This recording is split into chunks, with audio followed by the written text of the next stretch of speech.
m'appelle Suzy, je suis étudiante et j'ai un problème. Mais bon, j'ai pas trop envie d'en parler. Bon, en fait, le 17 avril, SPK organise la finale du prix Suzanne Bastide. Les finalistes ont été sélectionnés dans tous les campus et j'en fais partie.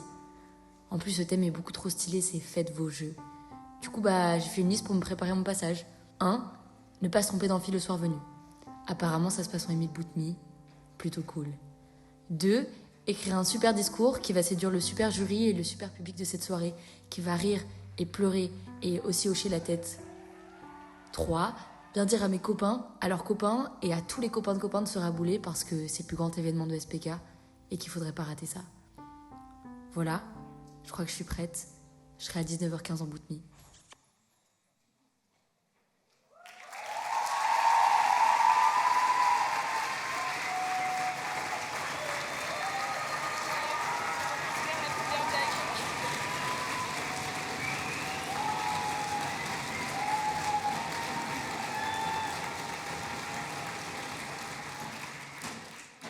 Bonsoir et merci d'être venus aussi nombreux à notre Two Women Show. On espère que vous êtes bien installés, ça va durer 2 heures. Bien sûr que non. Cher public, bienvenue et merci d'être venus aussi nombreux pour assister à la finale du prix Suzanne Bastide 2025.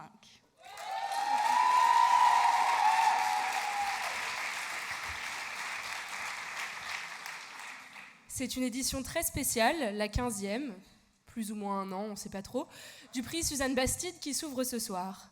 Ce prix a une longue histoire, ayant fait son entrée dans la vie étudiante en 2010, sur le sujet « Les riches l'ont-ils bien mérité ?» Ah mais c'est donc ça le wokisme qui gangrène nos universités ? Il y a 3 ans, les doyens de cet auditoire s'en souviennent peut-être, le prix Philippe Séguin a changé de nom, pour faire de la place à une autre figure historique emblématique de Sciences Po, Suzanne Bastide. Première femme agrégée de droit public, professeure de l'École libre des sciences politiques sous l'occupation et résistante, pionnière du droit international et première femme élue à l'Académie des sciences morales et politiques.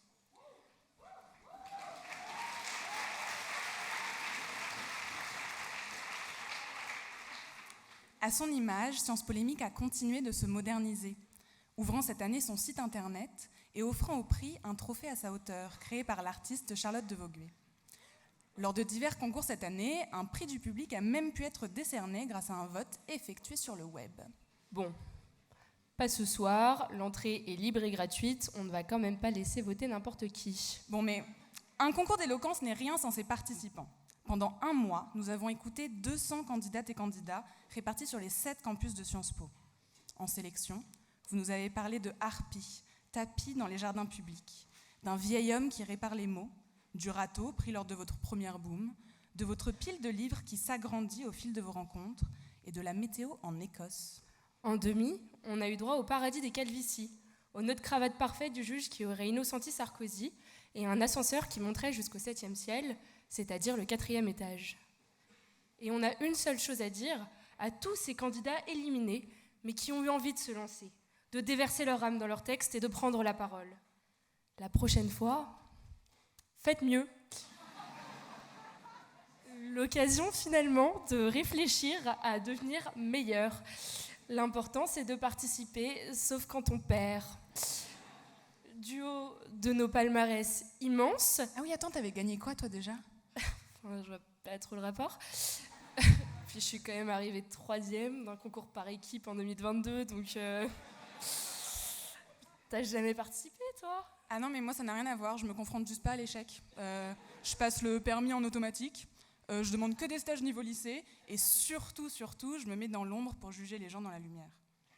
Mais bon, ce qu'il faut retenir, c'est quand même qu'il faut énormément de courage pour se lancer.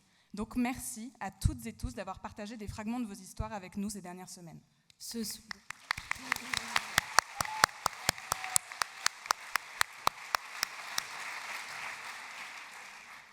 soir, vous allez écouter de très beaux finalistes, choisis, il faut le dire, avant tout pour leur photogénie.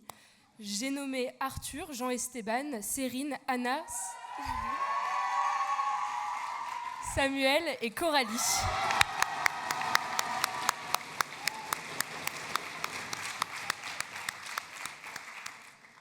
Ils auront chacun entre 5 et 6 minutes pour discourir sur le thème du jeu, puis pour répondre à des questions posées par le jury. Mais d'ailleurs, assez parlé, Il est temps d'accueillir ce fameux jury trié sur le volet qui va avoir la lourde tâche de départager nos candidats ce soir. Merci d'accueillir Hervé Letellier, auteur, gagnant du prix Goncourt 2020 pour l'Anomalie.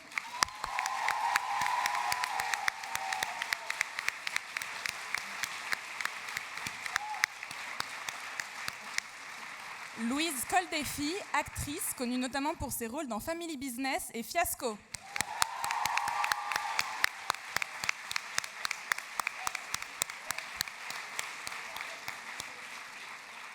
Antonin Baudry, ancienne plume de Dominique de Villepin, auteur de bande dessinée et réalisateur notamment de Quai d'Orsay et du Chant du Loup.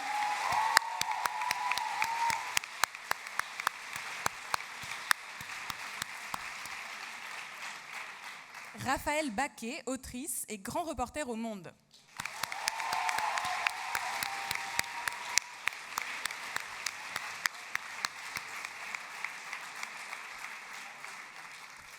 Clément Beaune, haut commissaire au plan, ancien ministre délégué chargé de l'Europe, puis chargé des Transports.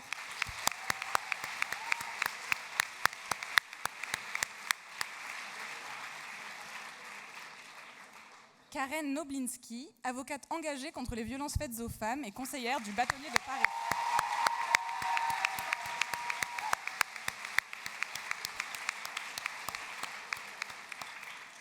Arnaud Dupuis-Castérès, fondateur de Vaesolis Communication, partenaire et sponsor du prix.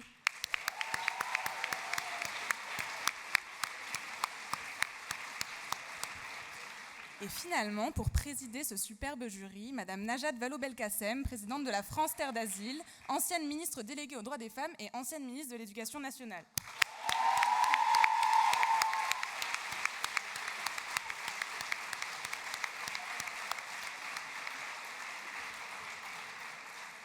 Merci à toutes et tous de vous prêter au jeu.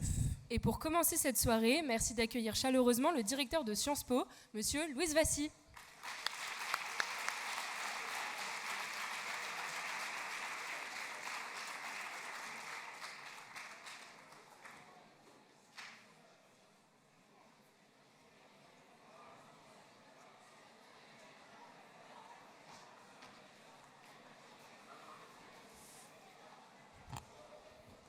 Bonjour à tous, bonsoir. Je vais être extrêmement bref parce que vous n'êtes pas là pour m'écouter et pour m'entendre. Et surtout, je n'ai aucun doute sur le différentiel de prestations entre la mienne et ceux de nos finalistes du soir qui ont donc passé un certain nombre d'étapes pour réussir à s'élever jusqu'à ce niveau de la compétition. Je voudrais simplement remercier toute l'équipe de France Polémique, et notamment Ariane et Noémie, tous ceux qui les ont entourés pour organiser cet événement, qui, je sais, est un événement absolument clé dans la vie de Sciences Po. Il arrive à une date qui marque la fin des PowerPoint, la fin des cours bientôt les pots en terrasse, bientôt la liberté retrouvée, l'arrivée du printemps, et puis donc cette soirée qui s'annonce merveilleuse entre nous pour entendre des finalistes de grands talents. Alors moi aussi, je voudrais souligner le courage des finalistes parce que je dois dire que je ne m'habitue toujours pas à monter sur scène et à parler devant 600 et quelques personnes. Et en plus, ce soir, je note que vous avez composé un jury particulièrement challenging pour le directeur que je suis, puisque je retrouve toutes sortes de personnages liés à mes vies antérieures. Je voudrais citer Antonin Baudry, qui est connu effectivement pour la BD Quai d'Orsay. Quand on me demandait qu'est-ce que c'est que d'être directeur de cabinet du ministre des Affaires étrangères, ce que j'ai eu la chance de faire pendant quelques années, je réponds très simplement, lisez la BD Quai d'Orsay, c'est exactement comme dans la BD. Et régulièrement, je revoyais Maupas et je me disais, j'aimerais quand même réussir à être au même niveau. C'est évidemment par ailleurs un diplomate qui a vraiment existé. Notre cher Pierre Vimont. Et puis je retrouve Najat Vallaud-Belkacem, que je connais depuis tellement d'années, avec qui nous avons une longue histoire d'amitié. Je retrouve et nous étions en effet sur les mêmes bancs à la même époque que vous. Je retrouve Clément Beaune, avec qui je travaille depuis des années sur l'Europe. Et puis, quel stress de parler devant Raphaël Baquet, qui connaît particulièrement bien Sciences Po et ses directeurs successifs, et qui a dernièrement eu la gentillesse, cela dit, d'écrire un beau papier sur notre dernière recrue en la personne de Monsieur Kouleba, que certains d'entre vous doivent côtoyer. Alors, duo à 45 ans, je dois dire que j'éprouve moi aussi ce stress de la prise de parole en public. J'essaye de me guérir, je vais essayer de m'inspirer de nos finalistes ce soir, de Jean Esteban, Anna, Coralie, Samuel, Arthur et Cérine, que je salue, puisque le thème du jeu le thème de ce soir, c'est le thème du jeu. Je voudrais dire All bets are off et que le meilleur gagne. Merci à tous.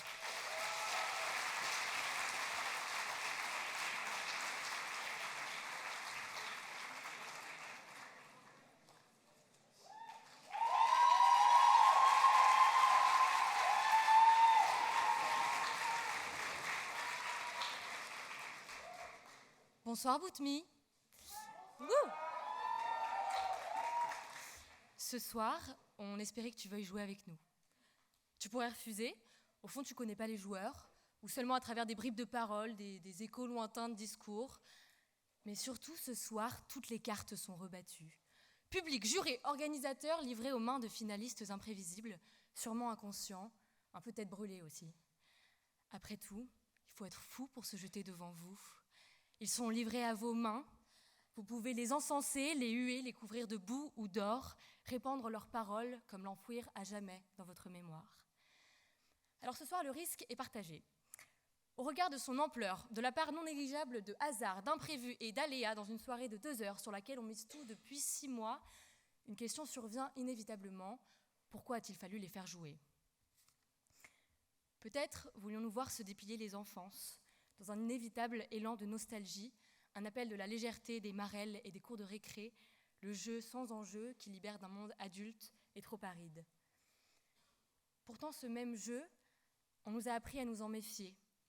Quand la liberté dérive en inconséquence, que sous prétexte de jouer, on balaye les règles. Dans l'arène de la parole, on croise des spéculateurs des mots, des licencieux du verbe, qui à coups de slogans et à force de répétition entendent modifier la réalité. Le cours de la vanne s'est envolé, elle sert à cacher les humiliations, à faire le buzz et les gros titres. Le jeu nous rend donc responsables. Notre voix nous engage vis-à-vis de celles et ceux qu'on veut faire taire ou oublier.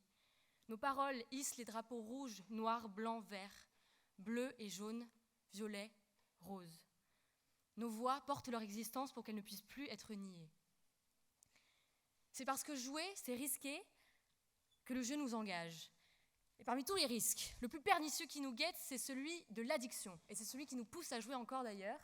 Je veux donc rappeler à nos finalistes que ce discours, c'est peut-être votre dernier discours, qu'il faut savoir arrêter, couper le cordon, se défaire des shots du public.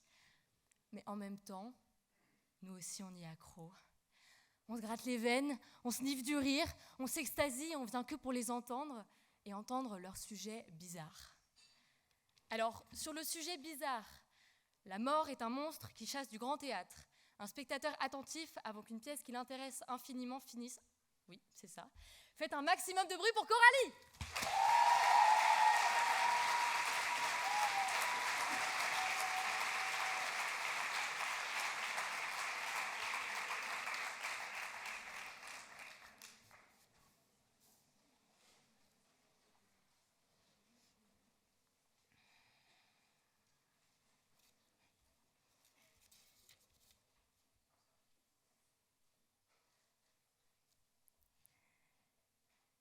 Un prénom plutôt commun, des cheveux désespérément châtains, 1,60 m et quelques, une propension déroutante à créer des interactions gênantes. Oui, vous ne pensez pas directement à l'actrice tête d'affiche du Festival de Cannes, c'est normal. La seule fois où j'ai été dans les petits papiers, c'est dans mon faire-part de naissance. La seule fois où j'ai joué un rôle, c'est dans le quasi-divorce de mes parents. Même dans le scénario du quotidien, je peine encore à inscrire mon nom. Ma mère m'appelle toujours par le prénom de ma sœur. Même dans ma famille, je suis une erreur de casting. C'est peut-être un détail pour vous, mais pour moi, ça veut dire Coralie. Alors en attendant, je reste dans le décor, convaincue que la suite sera meilleure. Mais que faire? Que faire si le rideau tombait avant? Si la faucheuse, en chasseur en roue libre, me confondait avec un cycliste? Mais enfin, je ne suis pas du gibier, je suis une bête de scène. Je suis une proie en fuite, certes, mais une actrice en suspens, en stand-by depuis 21 ans. Je refuse que la mort rapplique sans qu'on m'ait donné la réplique et surtout, je veux être là pour voir la fin. Ma fin. Juste pour vérifier, est-ce que mon nom sera bien crédité dans le générique? Est-ce que j'aurai tenu le rôle principal auprès de mes proches ou juste fait des apparitions floues? Est-ce que j'aurais été la cascadeuse de mes histoires d'amour ou juste la doublure d'autres femmes? Est-ce que j'aurais fait rire ou juste été la monte-son des pires silences? La vérité, c'est que le spectateur que je suis redoute d'être un jour brutalement poussé vers la porte de sortie. Ce même spectateur qui s'est lui-même rabattu vers les strapontins. Même quand on décroche des rôles de premier plan, on s'en efface progressivement, on se trompe pour ne pas divorcer, on bouffe du space cake dans l'open space pour le supporter, on se réjouit d'avoir obtenu la garde alternée. Autant de mise à distance avec des scènes qu'on auto-sabote sous prétexte de laisser le temps faire son œuvre. La fin de la pièce, on en est certain, nous donnera raison. Le problème n'est alors pas tant de voir le rideau tomber que de n'avoir jamais osé monter sur scène. Nous, les obsédés textuels, nous tremblons à l'idée de ne pas achever notre script, comme si notre histoire n'avait de valeur qu'au prix de son dénouement. Je réclame sans cesse du temps additionnel pour retarder l'entrée sur le terrain, je m'échauffe, je meuble, je tourne autour du pot, mais j'évite le match. Alors la mort ne nous vole pas notre histoire, non, elle lui donne enfin une forme, son contour en fixant cette échéance inconnue. Elle n'interrompt pas la pièce. Elle prouve précisément qu'elle a eu lieu. C'est le pouls qu'on entend, elle marque le tempo, bat la cadence, la mesure. Elle est la bande-son de nos premiers émois, de nos plus beaux étés comme de nos pires ruptures, de tous ces moments qui ont été et qui ne seront plus. Carrière est une certitude. Aujourd'hui, une surprise. Demain, une hypothèse. Il y a ces moments, parfois, où partir avant la fin de la pièce, c'est aussi accepter de ne pas être complice de la mascarade du monde. La pièce tourne court quand elle devient l'apanage de ceux qui ont le bras long. Quand lors des prix, des cérémonies, sont annoncés des noms délictueux d'un ton délicieux. Et dans ces moments-là, lorsque le spectacle perd sa noblesse, que les applaudissements forcés couvrent les silences gênés, le spectateur attentif n'est plus celui qui reste assis, mais celui qui sciemment part avant la fin de la pièce, celui qui se lève et qui se casse. En passant ainsi de l'acte de présence à l'acte de résistance, on embrasse une disparition des plus abjectes mais nécessaires, la mort non pas physique ni clinique, mais sociale. Mourir avant le dernier acte, c'est encore être capable. Quitter la pièce, c'est parfois la seule façon de rester entier. Et je veux être capable de grandir sans me trahir. Je ne veux pas avoir à changer de devise en pensant y gagner au change. Alors j'ai choisi le côté pile de cette pièce où je peux vous avoir en face. Et qu'importe dès lors que je puisse disparaître en pleine farce ou pendant une énième crise d'angoisse. Je préfère 1000 fois que la mort m'arrache à mes drames plutôt qu'à mes draps. Je ne crains pas de faire la poussière sur le fantasme du décès à 80 balais, tranquillement dans son sommeil, la télé encore allumée. Comme si, même avec la mort, il fallait être couché pour réussir. Parce que oui, la tranquillité apparente de mon corps ne vous dirait rien de celle de mon âme. Personne aux pompes funèbres ne vous révélerait combien il a fallu forcer la porte pour accéder à cette pièce et dans ma dépouille où gisent ces papiers d'amertume, ces emballages de regrets. Une décharge émotionnelle à ciel ouvert pour qui aurait vécu avec le syndrome de Diogène des actes manqués. Si la mort me fauche dans la fleur de l'âge, je dirais qu'elle m'accueillit. Que mon visage aurait fané tôt ou tard et que trop tard j'aurais compris que le temps pour flâner ne m'était pas infini. Alors, le jour où la mort viendra, qu'elle entre dans ma loge sans frapper. Je ne crierai ni au rapt ni à la prise d'otage. Je la recevrai, non pas comme un monstre, mais comme ce qu'il y a de plus humain. Car je sentirai mon cœur battre, non plus jamais par la peur d'être évincé du spectacle, mais par la joie d'en avoir fait partie. Et tant pis si je laisse en héritage un vieux patrimoine génétique que je n'aurais pas eu le temps de léguer. Tant pis si j'ai pour épitaphe un bout inachevé de paragraphes. J'aurais quitté la scène, comme on ferme les yeux, sans préavis, mais en emportant la lumière. Il faut quitter le théâtre de sa vie comme on l'a habité, sans réciter un script de 1000 pages comme un psaume, mais avec une courte note griffonnée au creux de la paume. Improvise.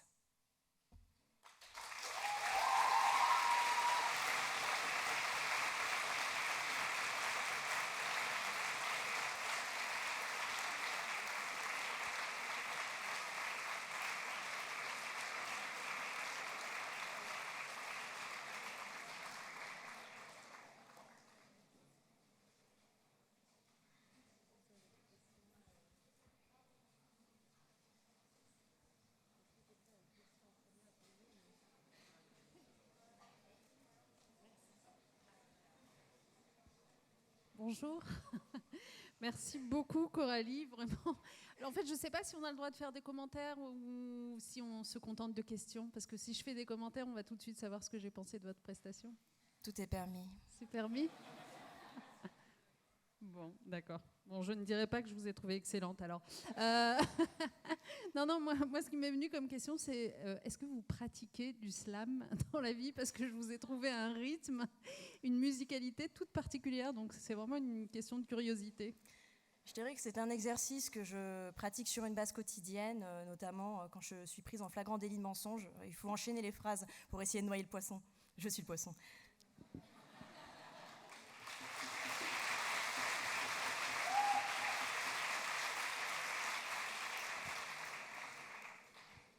Coralie, merci pour votre texte. J'ai une question très simple. Est-ce que vous êtes favorable ou pas à l'euthanasie ?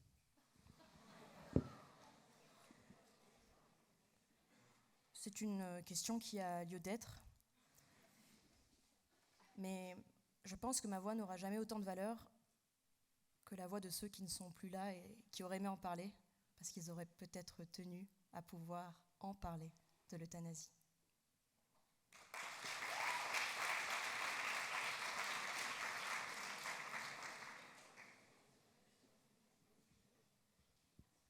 Bonjour Coralie, merci pour cette magnifique prestation. On a parlé beaucoup de mort quand même, hein. Et donc, vous, quel souvenir voudrez-vous emporter avant la mort ? J'aimerais me dire que je n'ai peut-être pas toujours fait le mieux, mais que j'ai fait de mon mieux. Et j'aimerais emporter, il est clair, le regard des autres avec moi, mais aussi un regard gratifiant, parce qu'on peut accomplir nombre de choses dans sa journée. On peut être businessman, cadre de la défense. Mais si quand on rentre chez soi, on n'est pas capable d'avoir un regard gratifiant sur ce qu'on a accompli, alors plus rien n'a de valeur. Et j'aimerais emporter avec moi ce regard, j'espère.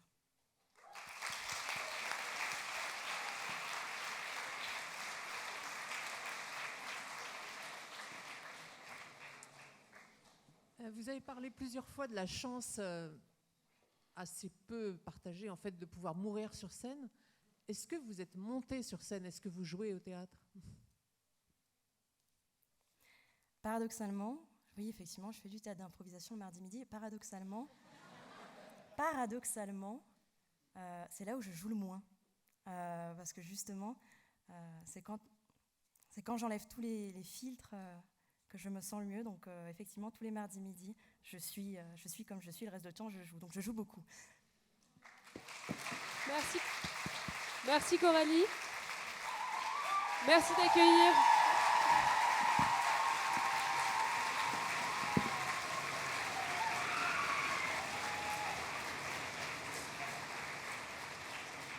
Et sur le sujet, et là-bas, les jeux qui m'attendaient ne commençaient pas « Oh, le livre avait tort, tous les livres du monde ne valaient pas un chant de la lointaine ronde ». Merci d'accueillir Jean-Esteban Lyon.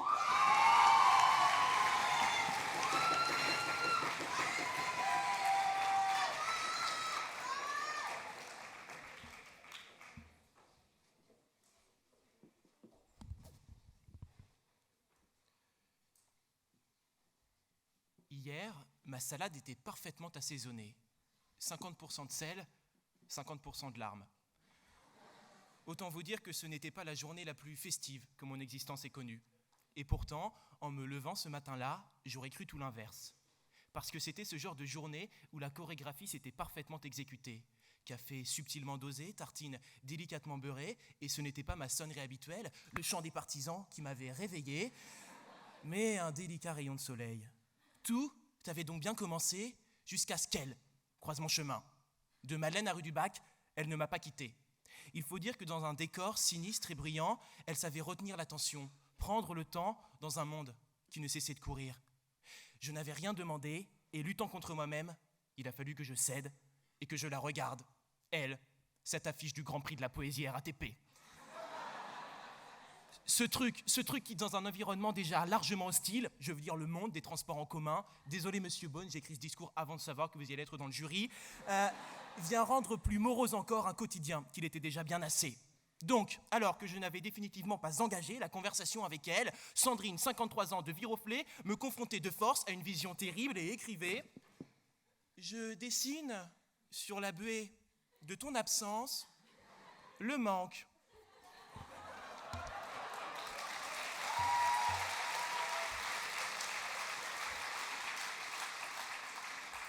Alors Sandrine, je ne sais pas si le terrible deuil que tu vis est celui d'un humain ou de ton ventilateur, mais ce qui est sûr, c'est que dans tous les cas, je m'en contrefous. J'ai toujours eu du mal à définir le terme niais, désormais c'est tout trouvé, ce sera ce poème, ou devrais-je dire cette tentative d'écriture, se rapprochant davantage d'un brouillon d'un élève de 3e au DNB ou d'un dépôt de thèse d'un CE1 à LLG que d'une œuvre d'art. Une vision de l'horreur qui a transformé une journée potentiellement idéale en Saint-Pierre-et-Miquelon, le bagne absolu. Mais ce que tu oublies, Sandrine,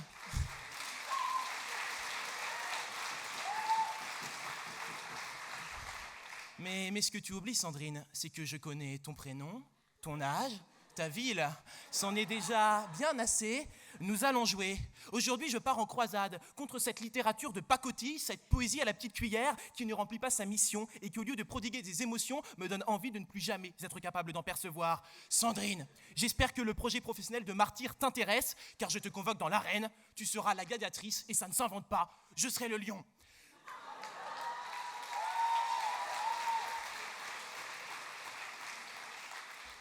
Ton adversaire sera redoutable. Ne mentez pas lorsque je suis arrivé sur scène. Sans doute, vous êtes-vous demandé comment est-ce humainement possible de dégager autant de charisme en montant simplement les marches d'une estrade. Sa mèche sur le côté cache-t-elle un œil de verre ou est-elle la survivance d'une adolescence rebelle qui n'attend qu'une seule chose, se rebeller à nouveau.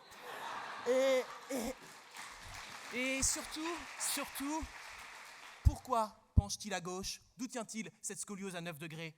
Alors non, je vous vois déjà venir, j'ai beau être politiquement engagé, je ne veux pas montrer mon orientation politique par le biais d'une colonne vertébrale qui viendrait à faire effet au bout du 3e verre, en montrant que je pense à gauche comme pour m'abaisser au niveau des prolétaires que je veux comprendre pour mieux défendre. Non, en réalité, cette scoliose, je la tiens d'une habitude de mon enfance que j'ai un temps cru bonne et qui, petit à petit, m'immobilisait. Atlas, ou selon vos références, le guide du routard, portait le monde sur son dos. Eh bien moi, dans mon ISPAC, je portais la bibliothèque de mon village. Elle n'était pas très grande, c'est vrai, mais une bibliothèque, ça fait quand même son poids. Depuis que j'ai appris à lire, c'est-à-dire vers 6 mois naturellement, je croyais avoir trouvé la clé. En me baladant dans les rayonnages des médiathèques, j'étais émerveillé. À chaque domaine de l'existence, un nombre incommensurable d'ouvrages et autant de connaissances qui répondaient à toutes les questions que l'homme s'était un jour posées. Je voulais convaincre Lilou de m'épouser sous le préau à la récré. L'art subtil de séduire en restant soi-même, 2 tomes et un cahier d'exercice m'attendaient. Bien en avant, sur l'agenda du ministère de l'Éducation, je voulais, dès la maternelle, choisir mon métier. L'orientation en mutation.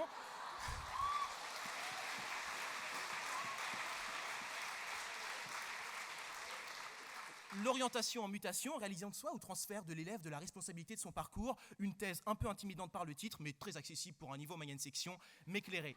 Je voulais devenir directeur d'un IEP, le dernier livre de Descoings, par Mion, était parfait. Voici, je passe à autre chose. Le problème, c'est que les années passées, les expériences réalisées se sont déroulées bien autrement. Déjà, parce que n'importe qui peut se prétendre auteur. Par exemple, Marceline Debord de Valmore, et donc nous abreuver d'une science qui n'a pour seul fondement avoir un nom à rallonge.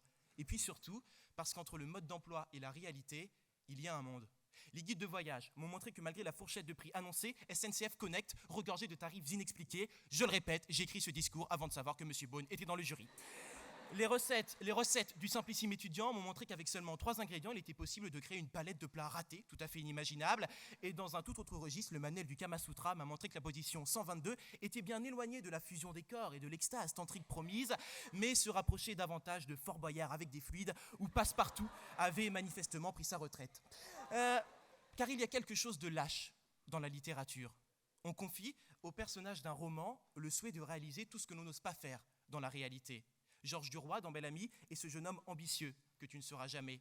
Candide a beau être un peu naïf, lui au moins ose arpenter le monde, défier ses peurs pour atteindre l'Eldorado que tu échoueras à trouver. Oedipe, car celui qui... Car celui qui croit trouver dans la littérature de quoi affronter le monde oublie une chose, c'est que celui-ci n'est pas peuplé que de sa personne. Lire est une expérience solitaire, habiter le monde ne se fait qu'à plusieurs, car faire une ronde tout seul, c'est se tourner les pouces. Les livres de développement personnel qui pullulent dans nos librairies, à défaut d'augmenter le QI général, témoignent d'une chose. Les lecteurs sont persuadés de trouver dans les conseils d'un auteur, apposés sur une feuille de papier, de quoi survivre ou se réinventer dans un monde, lui, bien réel. Le problème, c'est qu'après la lecture, rien ne changera. La même journée se répétera, et comme tous les soirs, tu n'oseras t'évader qu'entre 2 feuilles de papier Bible figées dans la routine de ton caractère, imprimées en police 12. Et toi, le lâche, parce que tu n'auras pas compris qu'un guide de Buenos Aires n'a que peu d'utilité au pied du lit de ton appart rue d'Argentine, tu continueras à ne rêver que dans les livres, si proches de toi, pour éviter, à tout prix, la lointaine ronde. Un livre a vocation à distraire, émouvoir, inspirer, non pour s'évader, fuir du monde, mais pour nous armer à y agir pleinement. Le problème n'est pas de trouver dans les livres le meilleur des refuges, mais d'oublier que celui-ci se situe en haute montagne. Car même le meilleur des théories ne remplacera jamais une expérience collective sur le terrain. Le montagnard qui peut désaffecter une plaie à l'aide de son haleine qui pue le Génep vaut mieux que ton Only Planet. Une conversation avec un certain Xavier remplace tous les manuels Leroy Merlin sur la pose d'une terrasse. La recette familiale transmise de génération en génération vaut mieux que le dernier livre de Philippe d'Hélène Darroze.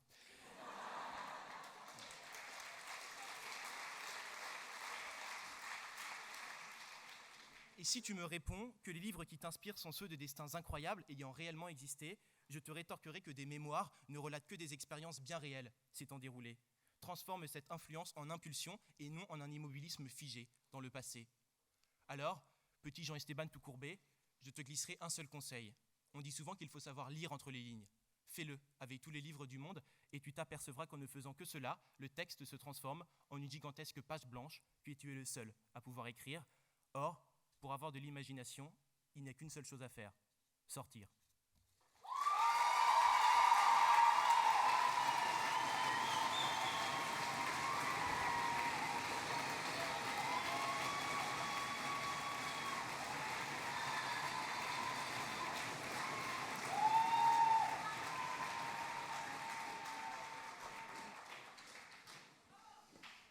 Merci beaucoup. Je me sens un peu obligé du coup. Est-ce que vous aussi, vous vivez des moments de grâce dans le métro, à part quand vous lisez la poésie de Sandrine ? Écoutez, je dois confesser quelque chose. L'éloquence, c'est parfois un peu mentir, jouer un rôle. Dans la réalité, je suis férovipate. Voilà, j'adore le métro, j'adore les transports en commun. Donc, je le dis, chaque prise de métro est pour moi un moment de grâce, et particulièrement dans la 14, parce que quand même 85 secondes entre chaque rame, c'est exceptionnel. Il faut en profiter tous les jours.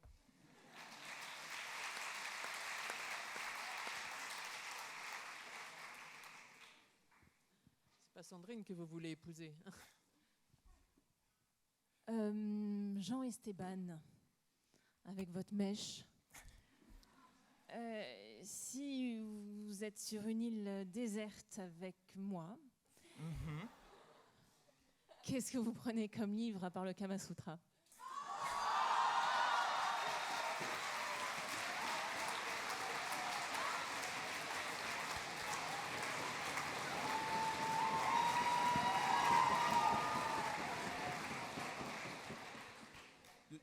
De toute façon, le Kama Sutra, je l'ai lu tellement, mais tellement de fois qu'au bout d'un moment, le manuel ne sert plus à rien. Et en ce qui concerne le seul livre que j'emprunterai, non, je pense que pour poursuivre dans mon discours, j'emprunterai un petit carnet, voilà, avec une page blanche, pour me dire, regarde le paysage, la mer, le ciel, plutôt que de te plonger dans les livres.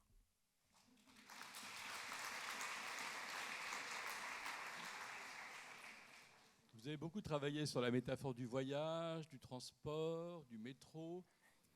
Et je voulais vous demander, qu'est-ce que vous pensez du jeu de 1000 bornes ? C'est un très bon jeu qui, je pense, a pris une tournure un peu différente depuis qu'une première ministre qui porte un nom proche a été mise au pouvoir. Donc je pense que voilà, on peut essayer d'un peu changer ce jeu et imaginer que, je ne sais pas, les 1000 bornes à atteindre ne sont pas que des kilomètres. Voilà, qu'on peut le mettre dans le champ politique. Voilà, et puis enfin, en ce qui concerne toutes mes parties sur le 1000 bornes, moi je trouve qu'il manque une carte, c'est quand même celle du vélo ou des mobilités durables. C'est quand même un... Non mais...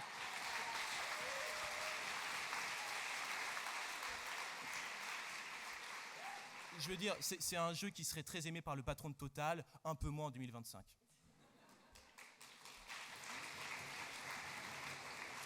Jean-Esteban, vous êtes très fort pour nous emmener là où vous voulez. Mais moi, j'aimerais bien que vous nous disiez quelques mots de Marceline, tout de même. De Marceline. Alors, selon sa page Wikipédia que j'ai consultée, heureusement, eh bien Marceline était une poétesse qui s'est faite connaître dans les années, voilà, il y a quelques siècles, et qui a un style particulier que beaucoup définissent comme étant original. Voilà. Merci beaucoup, Jean-Esteban. Merci, bravo.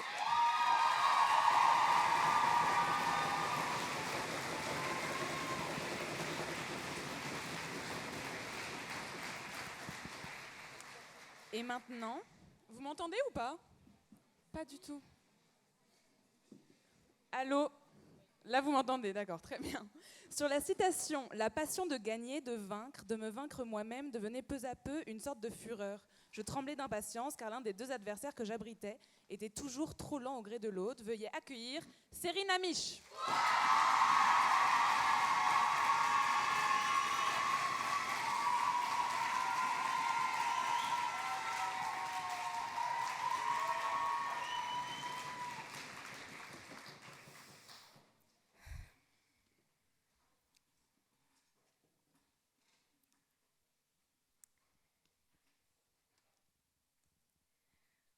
Aujourd'hui, c'est la bonne. Je veux sauter. Je grimpe les dernières marches, j'avance mes orteils au bout de la plateforme rectangulaire, je les remue doucement et je m'agrippe. Fléchis, tends, ça commence à bouger, le plongeoir semble céder. Fléchis, tends, mon front sue et réfléchit, je me penche, le vide, faut sauter. Tu peux pas te défiler. Puis c'est là que j'entends... T'as peur? C'est pas grave, c'est peut-être pas pour toi. T'imagines si tu retombes mal? Ça vaut pas le coup. T'es en train de te rendre malade. Tu peux être fier déjà d'avoir essayé. J'ai 8 ans quand mon premier combat contre moi-même éclate. Face au vide, 2 adversaires s'affrontent en moi. L'un est brûlant, impatient, fort, son nom c'est Ego. Il se dresse, regard lointain, insensible, fier. Pour lui, il faut savoir se jeter à l'eau, sinon on n'est rien. L'autre, c'est la voix lente, tiède, raisonnable, mesurée, pleine de prudence, celle qui me dit « Réfléchis, attends, pèse, repense », c'est Alter. Il s'exalte sur les subalternes. Il prend tout en peine, une espèce de petit wokiste soucieux de créer une safe place à base de « T'as une tempête d'émotions » et de « Et c'est ok !» Esprit coubertin faible, Alter ronfle. Et il ronfle assez fort pour couvrir les chants héroïques d'Ego qui me supplient d'y aller ce jour-là. J'ai 8 ans quand Alter me laisse en haut de ce plongeoir, humiliée. Figée, à jamais je ne serai que cette poule mouillée, pourtant sans avoir sauté. Alors je décide de museler cette partie de moi. Car plus elle me répète que la vie c'est pas de gagner ou de perdre, c'est juste de jouer le jeu, plus ma passion de gagner se transforme en fureur de vaincre. C'est assez méthodique. Au début, c'est moi qui frappe la tempête. Je me fais violence. Puis cette lutte me lasse. J'ai besoin de me confronter. C'est l'autre que je veux abattre. Je comprends que briller, c'est s'asseoir à côté du plus faible. Donc au détriment des autres, j'en fais toujours plus pour l'ascension. Comme cette fois où j'ai pas pris la main de cet élève stressé au bord de l'évanouissement, une concurrente en moins, toujours plus pour l'admission. Comme cette fois où j'ai cassé les jambes d'une fille en plein match pour nous faire gagner. Un bon gros tac, le pied décollé. Ligaments croisés et pleurs, les miens étaient de joie. Toujours plus pour être champion. Ou comme cette autre fois, où j'ai collaboré avec ce patron lourd qui disait que toutes les filles étaient des salopes. Même ma pote. Tout ça pour une promotion dans une boîte, toujours plus pour l'ascension sociale. Plus j'avançais, plus ce combat Alter contre Ego trouvait une issue macabre. Menacé par la fureur d'Ego, Alter ne ronflait plus, non. Non, il me criait d'arrêter, que j'avais plus d'éthique, d'empathie, les autres en pâtissent, m'a-t-il dit. Toujours aussi woke, il a sorti l'étendard des grands principes. Mais, première blessure narcissique du plongeoir à vif, Ego dans les veines, les paroles de raison d'Alter devenaient vaines. Ce soir-là, rien de particulier. Rien à gagner. Je m'assois à la table pour ce dîner chez LR, pour les moins intimes, la rotonde. Et comme le craving d'une dose d'héroïne, me vient l'envie de shooter. Plus besoin d'un duel pour vouloir gagner. La serveuse arrive, la proie s'offre à moi. Elle aussi, elle est... Je la reconnais. On se ressemble, ou plutôt, on se ressemblait. On était dans le même lycée, à nous plaindre. De nos conditions, des bourgeois, du racisme et de nos traumas. Vous le voyez venir ? Je sais où taper. Elle fait une erreur de diction.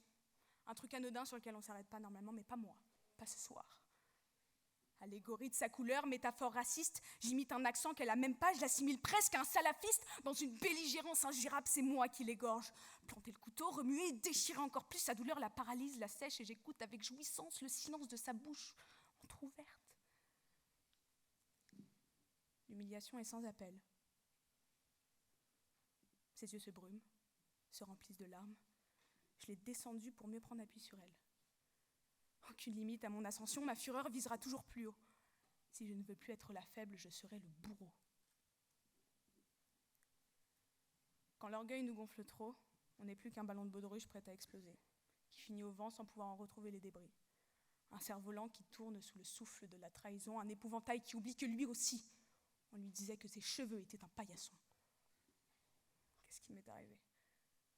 Ainsi j'ai tué pour m'instituer, j'ai avancé sans scrupule, piétiné les visages qui me faisaient de l'ombre, sans voir qu'ils me souriaient. En fin de compte, j'ai fumé ma vie. Il n'en reste que le mégot. J'avais 20 ans ou plus, j'ai arrêté de compter, quand Alter s'est presque éteint. Il s'est retiré en silence, a laissé l'ego se regarder dans un miroir et n'y voir que la honte, vêtu d'une victoire qu'il ne supporte plus de porter. J'ai confondu l'ambition avec l'arrogance, l'instinct avec l'avidité, la victoire avec la reconnaissance. On m'a applaudi, fort, longtemps, il y a fort longtemps. Mais le souvenir de ces bruits n'a jamais couvert celui que j'entends depuis. Ce silence assourdissant. Aujourd'hui, c'est la bonne. Je vais sauter. Je monte les dernières marches, j'avance mes orteils au bout de la plateforme rectangulaire, je les remue doucement et je m'agrippe. Fléchis, tant, ça commence à bouger. Le plongeoir semble céder sa balance. Je me penche, je m'élance. Ça y est, je l'ai fait. Je m'élance enfin. Devant cette piscine vide. Oui, pour le bien de tous, l'ego se suicide. Il a plongé pour m'éviter de toucher le fond. C'est sûrement le geste le plus altruiste qu'il ait jamais fait.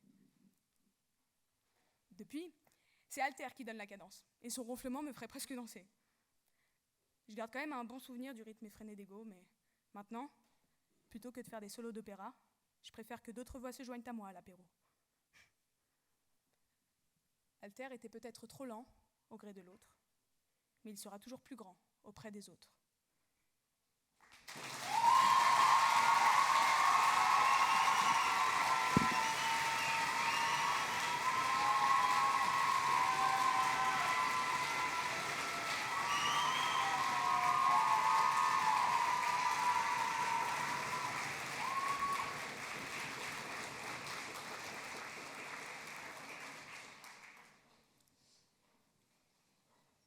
Sérine, merci pour ce très beau texte. J'ai une question. Alter est-il un personnage du monde d'hier ou du monde de demain ? Je suis encore jeune, donc j'espère du monde de demain. Et j'ai foi en notre génération. Et je pense qu'elle est prête à écouter l'autre.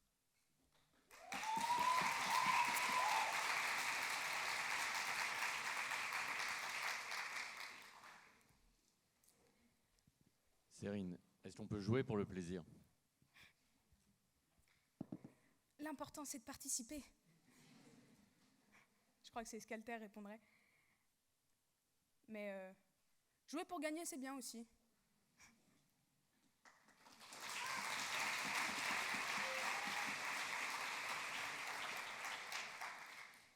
Cérine, bonsoir. Moi, j'ai pas de questions. Je voulais juste vous dire que vous êtes extrêmement touchante. Et vous entendre, moi, ce soir, ça m'a touchée et ça fait du bien juste de vous écouter. Voilà.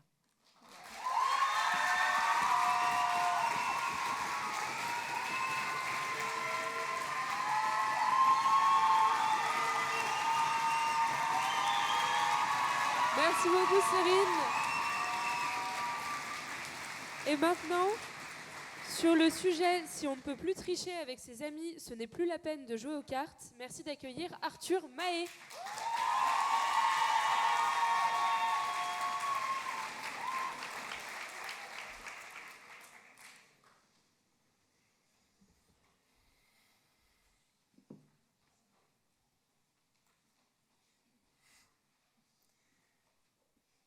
Hier, j'ai été invité à un dîner de cons. Mais un vrai dîner de cons, hein. Et ce qui est con, c'est que c'était moi le con. Ce qui est moins con, c'est que c'est mon ami, qui n'est pas con, qui a appris que c'était son ami, qui m'avait invité non pas pour devenir mon ami, mais pour faire de moi le con du dîner de cons. On est bien d'accord, c'est lui qui est con de m'avoir pris pour un con. Mais par quel concours de circonstances a-t-on pu me prendre pour un con? Consubstantialité, contumance, constipation. Ouais, constipation. Mais oui, j'en connais plein, je suis pas con. D'ailleurs, de toute la diagonale du con, si je suis ici pour représenter Poitiers, bon, vous voyez où je veux en venir. De toute la diagonale du con, je suis au moins le moins con de tous les cons. Parce que c'est vous qui m'écoutez dire con depuis le début de mes conneries.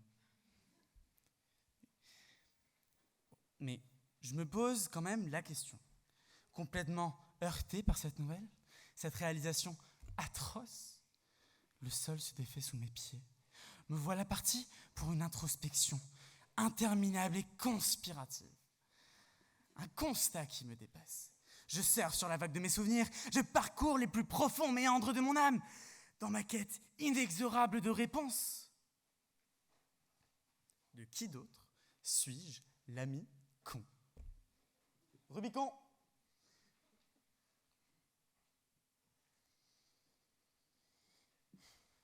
D'elle, peut-être, si tentait de penser qu'elle me considère encore au moins comme un ami. Après ce que j'ai fait, ce qu'on m'a fait, parce que de notre rencontre à notre rupture, nous avons triché. On a été bien plus cons que ne le sera jamais l'invité d'un dîner de cons.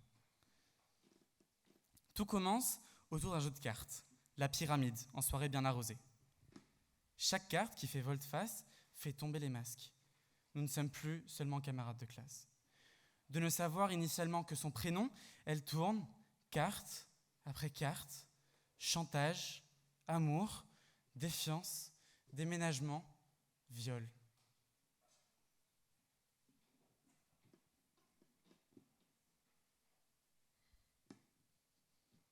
La pyramide s'écroule. Le jeu disparaît. Elle appelle au secours, puis silence radio. 2 jours durant, aucun contact, pas un regard. Et soudain, un message de remerciement. Alors, c'est acté, nous sommes amis. Puis, de plus en plus, puis 9 mois plus tard, nous le serons plus. Entre-temps, à 2 reprises, elle tentera de se ôter plus que des amitiés. Pendant ce temps, elle me donne toute sa confiance. Je suis en effet le seul ami à savoir ce qu'elle n'a pas su dire à d'autres personnes. Sa psychologue n'atteint même pas la dimension factuelle de ses confessions. Ses attentes sont hautes, mais comment y répondre alors que mon plus grand souci a toujours été que ma mère n'ait pas acheté de Nutella dans la semaine? Tout ce que je sais, c'est que j'en sais rien, que je suis incapable d'appréhender la mesure de son mal-être, la nature de ses besoins, mais qui de mieux d'elle-même pour le savoir? Tu es le fil qui me lie à la vie, qu'elle m'a dit il y a quelques jours. J'en comprends que j'ai visiblement dû faire quelque chose de bien jusque-là. J'ai réussi à la garder. C'est déjà une victoire dont je dois m'enorgueillir. Donc je reste. Voilà, ça triche. Elle abuse de mon ignorance pour garder ce statu quo alors qu'elle est consciente de mon inconscience. Et c'est là qu'arrive ma triche. Puisque personne d'autre que moi n'est au courant de son mal-être, elle m'attribue la responsabilité de la protéger à la place de tout ce dont ce serait la responsabilité naturelle. Lors de sa première volonté fatale, je garde le secret. Je priorise son droit à la vie privée face à son droit à la vie, tout court. Je n'ai que mon téléphone et ma persuasion pour l'empêcher. Je suis complice, passif, de son atteinte à sa vie. Je triche. Mais la deuxième fois aussi, je triche dans mon devoir vis-à-vis d'elle en faisant le choix opposé. Violer sa confidentialité. 112, hôpital, je triche encore. Quoi que je fasse, je triche dans mon devoir vis-à-vis d'elle. Je triche contre l'ami que je ne lutte que pour garder auprès de nous. Chaque décision que je prends pour elle est une concession faite à la conception de l'amitié. Mais je n'ai pas le droit à l'erreur. Je n'aurai pas de seconde chance. Et elle non plus.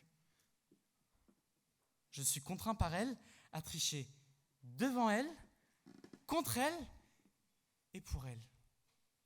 Mais est-ce que c'est réellement de la triche ? Cette notion n'implique-t-elle pas un certain degré de mauvaise foi dans les motivations du joueur ? La vie n'est pas un jeu de cartes dont on peut expliquer les règles en 2 temps, 3 mouvements. Elle s'assimile plutôt au jeu des aventuriers du rail. Certains ici connaissent le mal que j'ai à expliquer ces règles. Il arrive donc que je lance la partie sans que tous les joueurs les aient compris dans leur ensemble. Est-ce que je peux alors les accuser de triche ? La triche n'existe que si elle est de mauvaise foi. Et nous n'avons pas une once de mauvaise foi dans notre amitié. Elle est dans un besoin ardent, aveuglant. Et moi, je suis incompétent. Et pas un con qui pète. Mais alors, si on n'a pas triché et qu'on a arrêté de jouer ensemble, je réponds plus à mon sujet. Oh le con!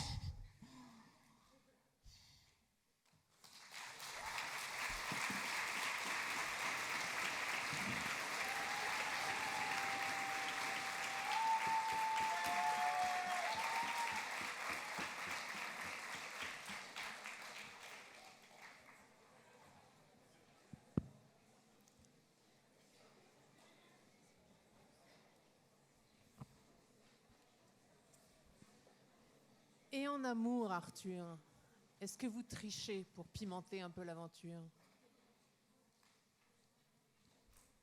Je pense que dans le but de faire ce discours, j'ai essayé de trouver une relation dans laquelle la triche a été aussi omniprésente que ce que je l'ai décrit. Pour autant, je pense que l'on triche tous, que la triche fait partie d'une relation, qu'elle soit amicale ou amoureuse. Et oui, personnellement, oui, j'ai triché, pas dans le sens que tout le monde pourrait penser, mais dans la confiance qu'on a à quelqu'un, inconsciemment, quand on le fait de bonne foi, je pense qu'on est beaucoup amené à tricher. Mais ça contredit un peu ma définition avec la mauvaise foi.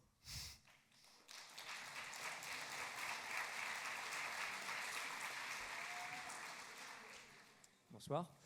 Bonsoir. Comment vous réagissez en vrai quand on vous prend pour un con ? Il faut savoir que ça a été progressif. Déjà, en fait, j'ai été invité à un dîner. Et ensuite, mon ami s'est rappelé qu'il y avait un dîner de cons prévu dans la semaine. Et là, elle dit pourquoi il t'invite ? Et bon, finalement, ça s'est bien goupillé. C'était un dîner des cons, mais j'étais pas invité en tant que con. En tout cas, je l'espère. En tout cas, ils m'ont dit que non. Mais voilà, j'ai réagi progressivement. Je veux dire que j'aurais été un peu blessé, mais à la fois, bon, je pense que pour l'anecdote et pour le discours, rien que pour ça, ça valait la peine.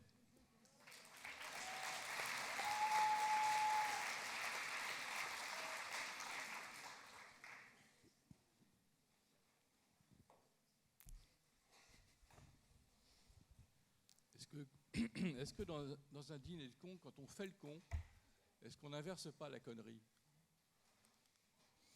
Je pense que le concept même de dîner des cons est quand même assez con.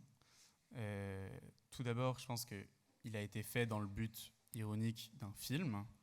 Et je pense que le cinématographe lui-même, le producteur de ce film, n'avait pas pour objet, pour but, de valoriser la cause des organisateurs de ce dîner des cons.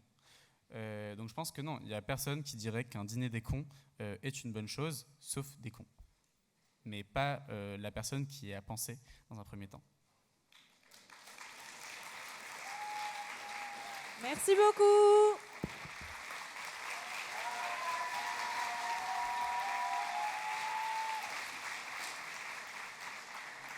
Et maintenant, sur le sujet « Dans l'art de perdre, il n'est pas dur de passer maître. Tant de choses semblent si pleines d'envie d'être perdues que leur perte n'est pas un désastre. » Veuillez accueillir Anna Messager.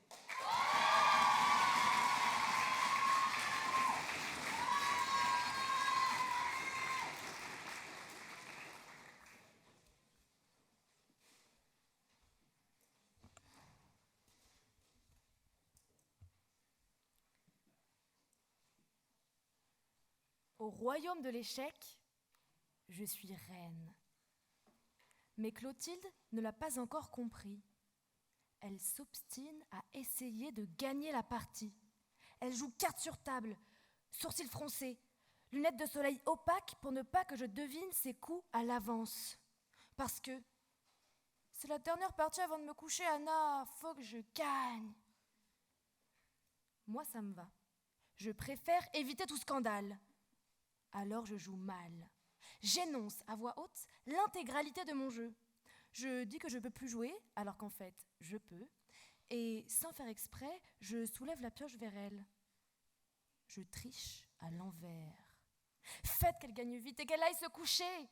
Qu'elle dorme sur ses deux oreilles dans le royaume de la victoire. Mais, si je suis la maîtresse de l'art de perdre, je crains que la petite Clotilde n'en soit l'épouse. Malgré tous mes efforts, elle perd. Un tremblement sur sa lèvre, un rictus sur sa joue, voilà que des traces iodées ruissellent jusqu'à son cou. Échec et mat. Me voilà détrônée. Rebelote, elle redistribue les cartes et me dit « À ton tour de commencer !» Car je ne suis pas une baby-sitter avec de l'autorité.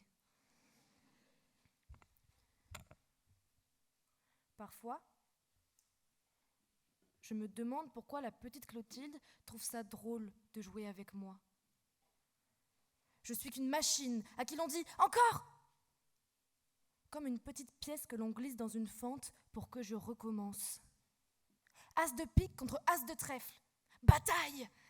Elle est dans tous ses états. Dans ses yeux, je vois une armée de petits soldats et moi je m'en fiche. Ces sabres pétillants se battent contre des yeux vides qui n'ont pas très envie d'être là. Moi, la follement de perdre, il ne me fait plus rien. J'aurais beau perdre la tête, perdre pied, perdre les os, faire un grand naufrage sur un beau bateau, rien ne serait un désastre. Le jour où l'on me dira « Cours, camarade, le vieux monde est derrière toi » et qu'on me laissera comme Noé sur son arche emporter quelques affaires avec moi, je crois que je ne prendrai rien. Comme Ali n'a pris qu'une toute petite valise à la main, la petite main de son fils Hamid dans l'autre main en quittant l'Algérie. Les personnages d'Alice Zéniteur sont les maîtres de l'art de perdre. Sans désastre, à tâtons et en silence. On perd un pays comme on perd au loto, sans douleur et sans affre. On perd des montagnes comme on égare un ticket de métro, sans parole, sans balafre. Naïma a perdu la mémoire amis de la parole et leur père un pays. Et moi, si j'étais un des personnages d'Alice Zeniter, je me demande comment elle appellerait ce que j'ai perdu. J'ai appris que les hommes prenaient le corps des femmes pour des machines. Alors j'en suis moi-même devenue une, pour ne plus rien sentir. Tac, pièce dans une fente et on recommence. As de pique contre as de trèfle. Les choses me glissent dessus. Ma peau n'est qu'un grand anorak sur lequel l'échec ruisselle comme une goutte de pluie. Parfois c'est l'inverse. Quand une amie me caresse, je me dresse sur le qui-vive, je saute, qui va là ? Et ma peau est à vif, comme si l'on avait gratté avec une paille de fer. Alors je mets tout à distance. Je flotte dans l'existence comme si tout était perdu d'avance. Je compte les secondes plus que les points de mon propre jeu. L'horloge résonne, tic, il est 21h, tac. Un grand vide dans le ventre, tic. Mon regard se perd sur la nappe, tac. Un grand brouillard, tic. La petite Clotilde. Je suis en face de la petite Clotilde. C'est à mon tour de jouer. Elle attend.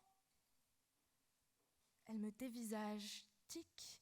Les armées dans ses yeux dévalent des montagnes, tac.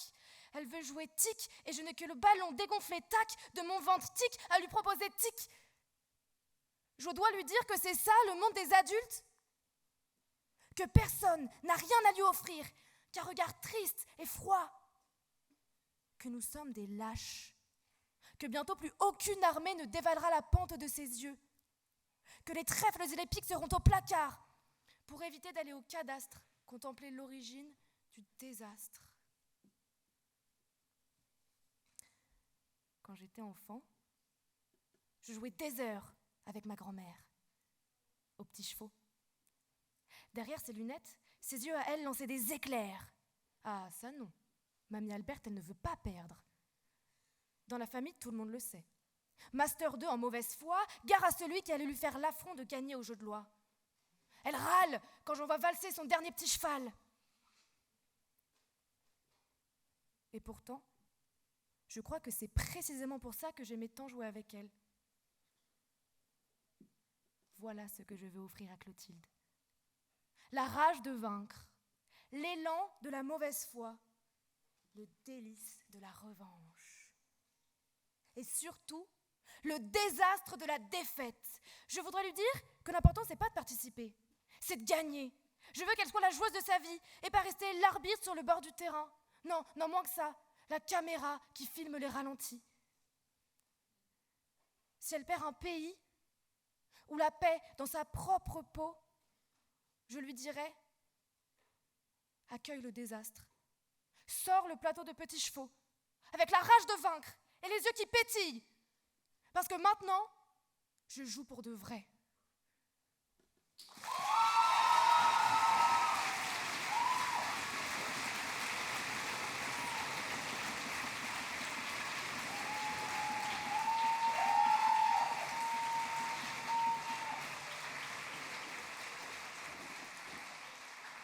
Bonjour Anna et merci.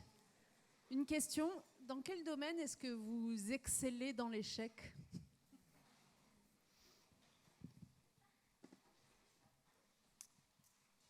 Est-ce que c'est trop convenu si je dis en amour ?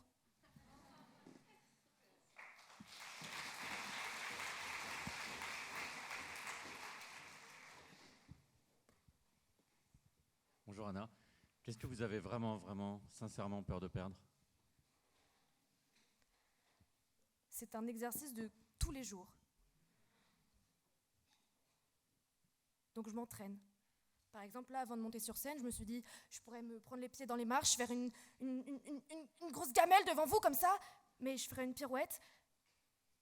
Enfin bref, oui, j'ai un peu peur de perdre.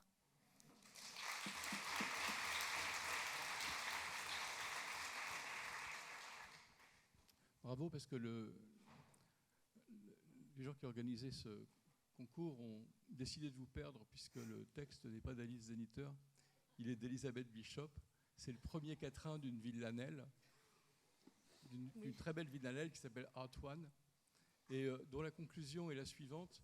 C'est pas grave de perdre, d'ailleurs je perds mon amant et c'est pas un désastre. Et c'est pour ça que ça commence comme ça. Donc finalement, votre première réponse est excellente. Il faut perdre en amour, c'est la seule façon de gagner sur la vie. Voilà. Merci beaucoup.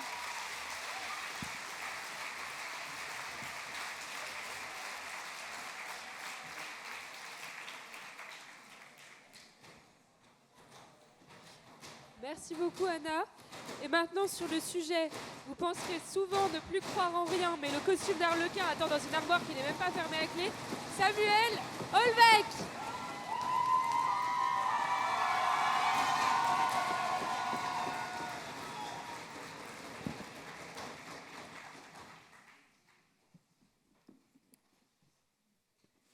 Une fourmi, 2 fourmis, 3 fourmis, 4 fourmis. 12 ans. Il a plu et sur le sol humide, les premières feuilles mortes réduites en bouillie par les pas des enfants qui jouent. Pour les adultes, c'est un grand chaos.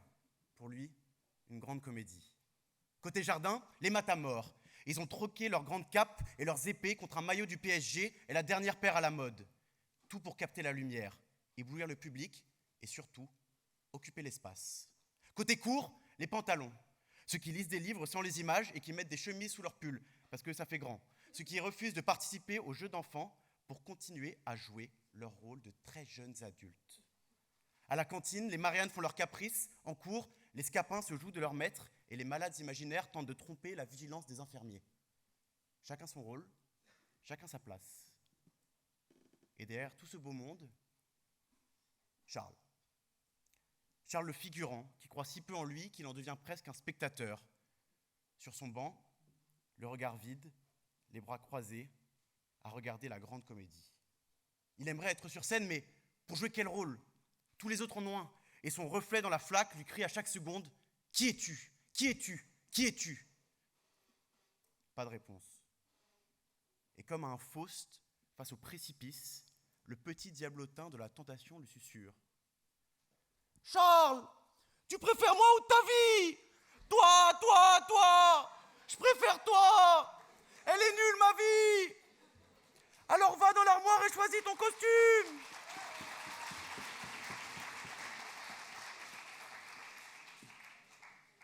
L'armoire, c'est ce recoin obscur de notre fort intérieur où se cache un costume qu'on peut choisir d'endosser. Pour ceux qui l'ont pas trouvé drôle, pour les insatisfaits de leur réplique. En fait, c'est un peu comme un pacte avec le diable, mais là, le diable s'appelle Stroutmund et c'est un meuble Ikea. Alors, il ouvre l'armoire. Dedans, un grand bicorne noir surmontant un costume encore vierge. L'univers a choisi pour lui, dans cette grande comédie, il sera l'Arlequin, prince des cours de récré, qui hante les professeurs et se rit des aînés. Le garçon a cessé d'exister, il joue. Il apprend ses répliques comme un automate, plaquant le mécanique sur le vivant. Il se parfait, façonne son verbe et son geste, guette les rires de son public, dont les éclats colorent son habit. Rouge, jaune, vert, bleu, les carreaux prennent forme et son rôle prend corps. Peu à peu, l'être disparaît sous les motifs. Une blague, 2 blagues, 3 blagues. 17 ans et autant de faits d'armes. On reconnaît le masque, mais pas le garçon. À chaque intervention, la pesanteur, des rires comme des shots d'attention, les regards comme une validation. Devenu addict à son rôle, il ne peut plus s'en défaire. Ses succès se font au prix de sa liberté. Arlequin rencontre sa Colombine, ils échangent quelques répliques, mais ne construisent rien de stable, vivent sur scène sans coulisses, donc sans intimité. Personne n'est jamais tombé amoureux d'un clown. Charles aimerait trouver un autre costume, celui de Don Juan, ou au moins un modèle à suivre, de quoi plaire, être désiré, combler le vide de son estime. Sauf que dans l'armoire, aucun costume, seulement une cassette entourée de 2 lanières de cuir. En la jouant, il y a vu ces images à peine cryptées qu'il ne connaît que trop bien, que chaque adolescent ne connaît que trop bien. Voilà sa seule directive, sa seule référence. Il se saisit des lanières, les attache autour de son costume, ajoute du noir à la couleur des carreaux, oppose la dureté du cuir à la douceur du tissu. Comme ça, il sera viril. Comme ça, il pourra être aimé. Mais Colombine s'éloigne, car Charles n'abandonne jamais le costume. Il érige des barrières entre lui et elle, entre lui et le réel. Une feuille, 2 feuilles, 3 feuilles. Tous les autres ont grandi et ont abandonné la comédie infantile pour la vie d'adulte. Triste fin pour Charles Quint, l'enfant qui confondit croire en son rôle et croire en lui. Aujourd'hui, il porte le poids de son costume, insoutenable à force de superposition. Le cuir mêlé au tissu, au masque et au maquillage. La couleur a conquis chaque centimètre carré de sa peau nue. Mais ce n'est pas lui le problème. C'est ce monde qui est trop terne. Alors il lui faut des costumes, vite, trouver des tonnes et des tonnes de tissus pour recouvrir le monde entier. Dans l'armoire, rien de tout ça. Juste un petit paquet de bonbons bariolés, floqués harlequin. Il en pose un sur sa langue et les couleurs l'assaillent. Il revoit la cour, les platanes, les feuilles, les fourmis, toute la troupe qui est revenue. Du rouge, du bleu, du jaune, c'est le bouquet final. Le bruit de l'orchestre se mêle à celui du tonnerre. La pluie revient à son tour et fait couler le maquillage de ses joues. Une flaque se forme à ses pieds. Il voudrait s'y voir, mais les couleurs l'en empêchent. Son reflet n'existe plus. L'armoire l'a englouti.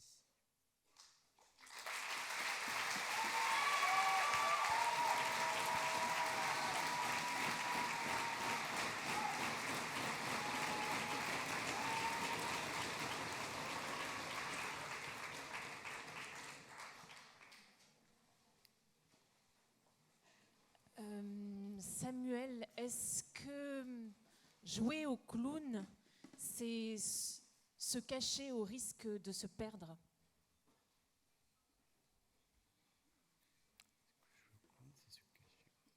Ah, écoutez, ayant moi-même ce soir endossé le rôle de clown avec ces petites chaussures, j'espère ne pas me perdre en arrivant chez l'orthopédiste, parce que j'ai très mal.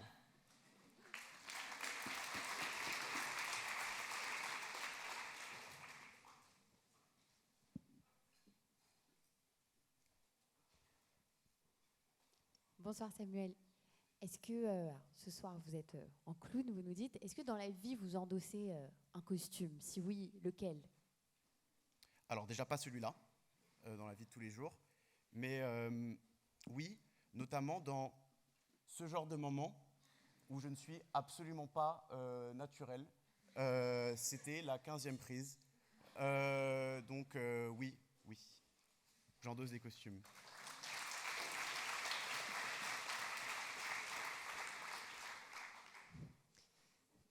Bonsoir. Quelle est votre couleur préférée? Le orange. C'est le orange.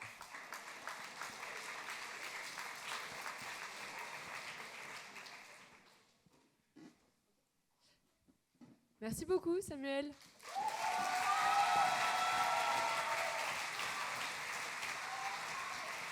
Alors, le jury va maintenant se retirer pour délibérer, mais restez là parce qu'il y a une reprise qui arrive tout de suite.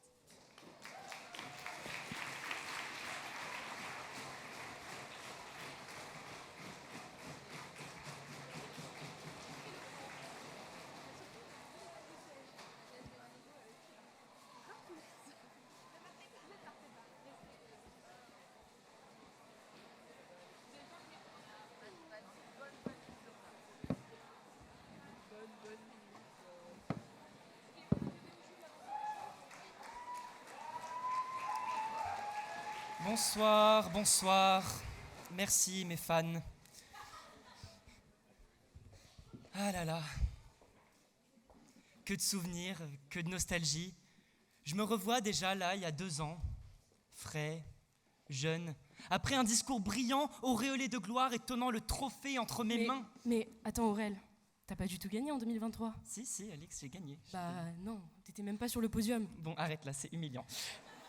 Bon, oui, j'ai perdu. Oui, je me suis sentie comme une petite merde pendant 2 mois. 2 ans. Oui, 2 ans, ok. 2 ans de traversée du désert, à me répéter que je mérite d'être aimé. 2 ans de larmes, de souffrances et de troubles érectiles. C'est donc ce qui va attendre 3 d'entre vous ce soir. 3 d'entre vous se sentiront misérables et piteux. 3 d'entre vous, ça fait 1 chance sur 2 de perdre. 1 chance sur 2, c'est beaucoup. C'est la probabilité d'être à Sciences Po et de posséder des Birkenstock. C'est la probabilité que Louis Vassi appelle la police après avoir entendu le mot Palestine.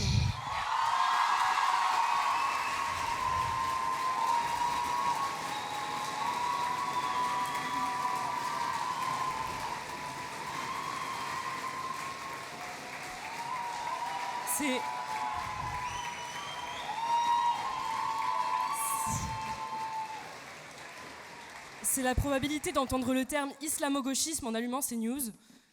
Bref, c'est énorme. Mais si vous n'êtes pas sélectionné ce soir, vous n'êtes pas des ratés. Non, vous êtes des souillures. Une chance sur deux, nous sommes joueurs et prêts à miser, surtout quand c'est sur vos destins. Nous sommes joueurs, oui. Alors jouons.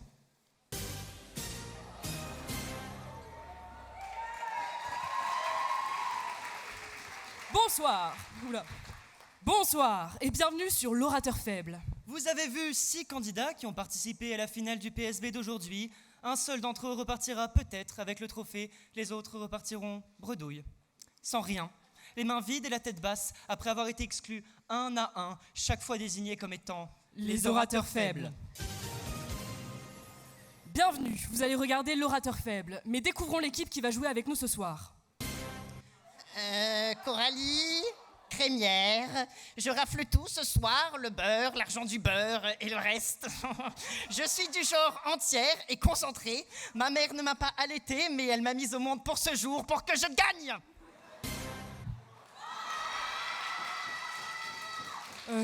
Jean Esteban Lyon, 20 ans, né l'année du coq, célibataire. Je viens de baisser, bon, avec 2 S, hein. Originaire de Sarthe, donc je vais vous mettre la pâtée.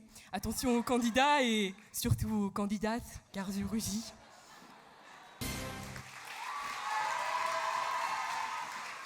Sérine, footballeuse, le jour et teufeuse la nuit. Je suis là avant tout pour les good vibes. Les amiches de mes amiches sont mes amiches. Avec moi, c'est pur délire. Alors accrochez-vous à vos slips, ça va swinguer.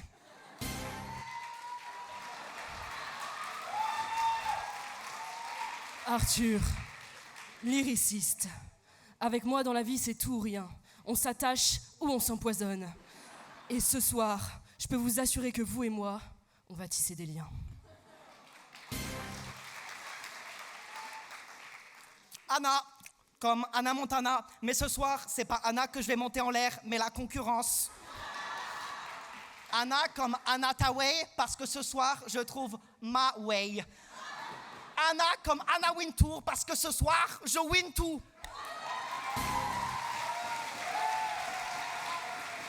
Samuel, j'ai 3 bras. Un pour vous serrer la main, un pour vous planter un couteau dans le dos et un pour porter le trophée. Ah, moi, je vous le dis tout de suite, hein, je suis venue ici pour m'amuser, pas pour perdre.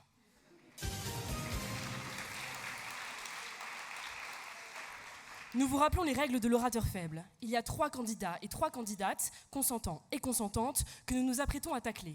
Aucune règle, aucune vergogne. Nous allons les traîner dans la boue, sans aucune classe ni élégance. Sans plus attendre, Coralie, c'est à votre tour. Coralie! Un prénom plutôt commun. C'est vrai que Coralie, ton prénom est commun, tout comme ton passage ce soir. On s'attendait à rien, mais on est quand même déçus. Carola, tu as dit que la mort te cueillait. Te cueillait. Donc Carola, c'est le genre de personne qui dit pas « En ce moment, j'ai envie de partir en voyage, mais je sens que j'ai les pollens migrateurs. » Elle ne dit pas non plus « Je vais baiser, mais on va m'ensemencer. » Nous, les obsédés textuels. Corentine, comment ça, nous ? Parce que Corentine, c'est peut-être la seule personne de cet amphi à ressortir complètement émoustillée face à une police ariale, face à la conjonction de coordination de surcroît. Corentine, quand elle entend nique la police en manif, elle hurle « Oui !» mais pas pour les mêmes raisons.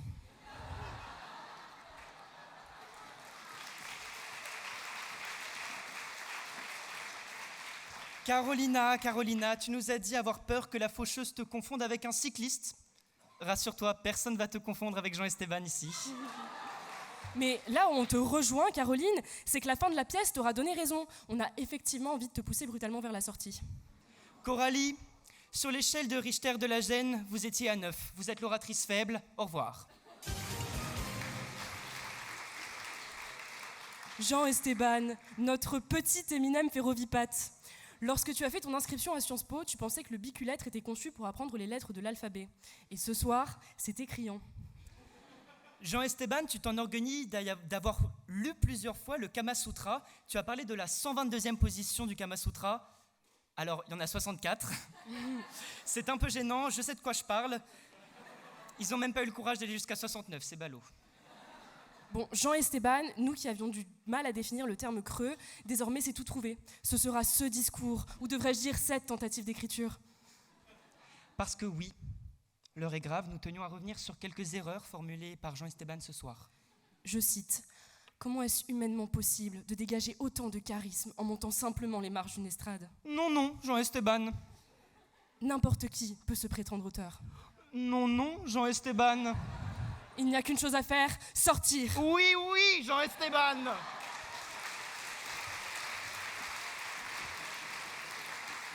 Jean-Esteban, si le ridicule tuait, vous seriez Jeffrey Dahmer. Vous êtes l'orateur faible. Au revoir. Sérine, tu nous as dit que tu voulais sauter. Sérine, nous aussi. Tu dis qu'Ego a plongé pour éviter que tu touches le fond. Ce qui est bien avec ton discours, c'est que nous, on n'a jamais touché le fond puisqu'il n'y en avait pas. Sérine, tu nous as dit que tu avais muselé cette partie de toi à 8 ans. Alors, Sérine, c'est la seule enfant qui demande pour son anniversaire une gag ball à ses parents. Mais finalement, Sérine, elle nous propose une morale poignante. Écraser les autres pour son bénéfice personnel, c'est mal. C'est être gentil, c'est bien. Bah, c'est bien, Sérine, on est content.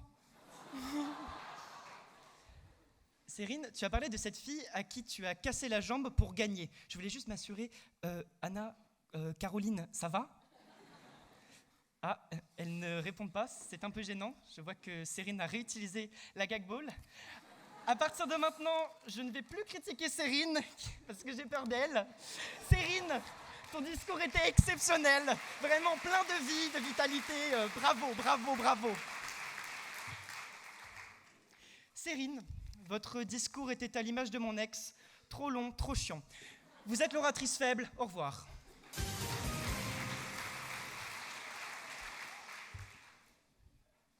Bon, Arthur, tu fais chier. Léger, Arthur, on avait dit léger, fun, excentrique, divertissant. On va pas faire une reprise sur un discours comme ça sans passer pour des enfoirés finis. Mais bon, on a quand même quelques trucs à dire. Du coup, Arthur, il voulait nous caler un maximum de mots avec la syllabe con. Si tu veux, on en a encore un pour toi. C'était concernant. Arthur, tu nous as parlé de constipation. Effectivement, ton discours avait un peu de mal à sortir.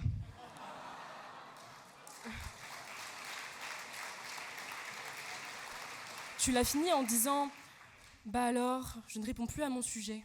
Oh le con. »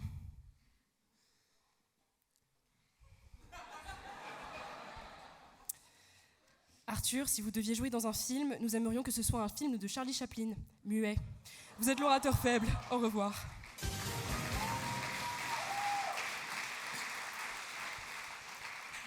Anna, tu as commencé la soirée en disant « Au royaume de l'échec, je suis reine ». Bravo Anna, tu as bien résumé ta soirée. Et puis, décidément, entre Sérine et toi, on est gâtés niveau psychopathie, parce que la constance avec laquelle tu t'acharnes sur cette pauvre Clotilde fait froid dans le dos. Un discours de psychopathe dont le fond était tellement bien caché qu'il aurait rendu Xavier Dupont de Ligonnès jaloux. Anna, tu nous as fait quoi avec ton bras quand t'as dit bataille, là ?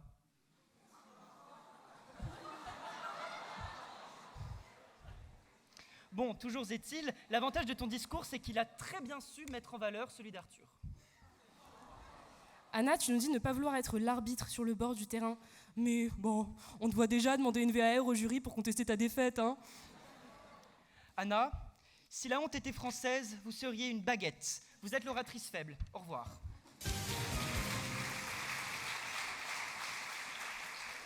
Samuel, visiblement, tu fais une fixette sur le placard. On est tous passés par là. Et si jamais tu as besoin d'y voir plus clair, appelle-moi 06 27 44 03 62. Oui, parce que Sam aussi, son objectif ce soir, c'était vraiment le name dropping. Les Mariam, les maladies imaginaires, Matamor. Mais Samuel, tu aurais dû parler de huis clos, parce que grâce à toi, on a bien compris que l'enfer, c'était les autres. Tu nous as dit que personne n'est jamais tombé amoureux d'un clown. Eh ben, je te propose d'en toucher 2 mots à Melania Trump.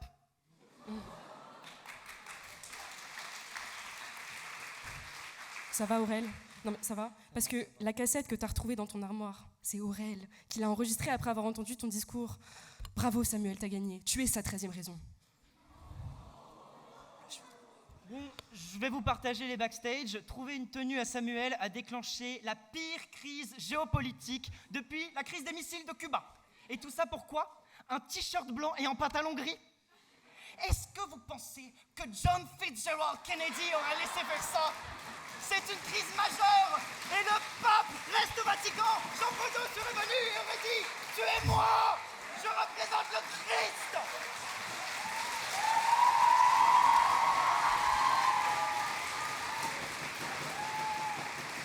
Samuel, c'était trivial. Vous êtes l'orateur faible. Au revoir.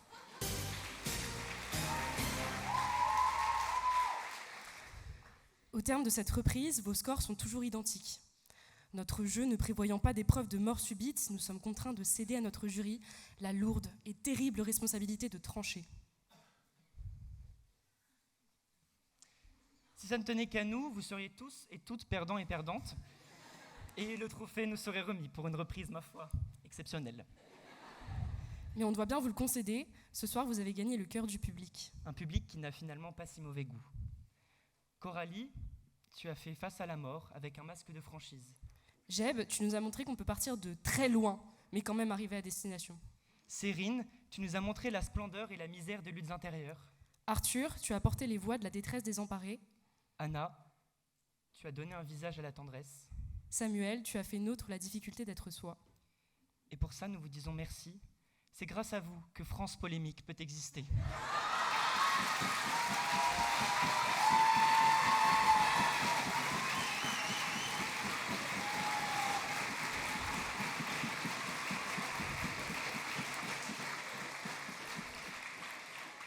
On est gentils, hein.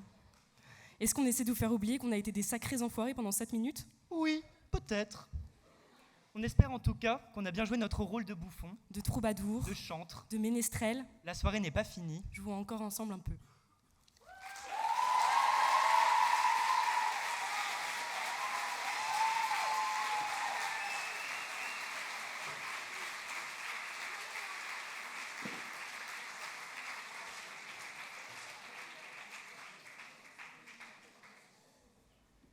Mesdames et messieurs, le bâtiment va bientôt fermer ses portes.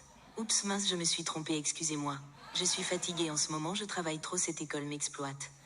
Pardon encore, je reprends. Mesdames et messieurs, merci d'accueillir très chaleureusement la cérémonie du 15e anniversaire du prix Suzanne Bastide.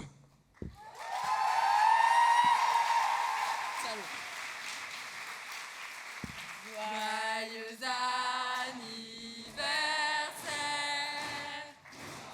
joyeux anniversaire, joyeux anniversaire, le prix Suzanne Bastide, joyeux anniversaire. On a super.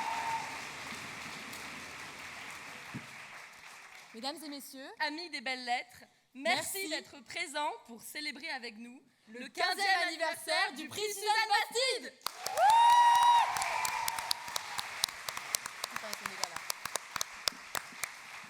Déjà 15 ans de discours, d'humour, de rhétorique, d'envolées lyriques, de rimes riches et de culture légitime. C'est un honneur pour moi de... Pour nous. Ouais. Tous les ans, le prix Suzanne Bastide est un rendez-vous mythique où s'entrechoquent les plus grandes gueules des grandes gueules, les plus éloquentes des sciences-pistes. Néanmoins, ce soir, nous tenions aussi à rappeler qu'avant d'être de beaux parleurs, nos finalistes, comme ceux des générations précédentes et passées, sont les plus grands narcissiques qui soient. En plus d'être narcissiques, ce sont malheureusement des orateurs ratés. L'éloquence, c'est évidemment le plan B de chaque personne qui aurait aimé être acteur, comédien, chanteur, musicien, poète, écrivain, enfin bref. Ouais, ils sont rien de tout ça. Et écrire des discours léchés de 6 minutes est apparemment leur seule opportunité, probablement dans leur vie, de se sentir admiré, adulé et surtout d'être sur scène. Vous l'avez compris, cette édition est bien spéciale. Nous avons donc décidé de voir les choses en grand et d'introduire un nouveau prix, le prix Suzanne Bastide pour ceux qui n'ont jamais gagné le prix Suzanne Bastide.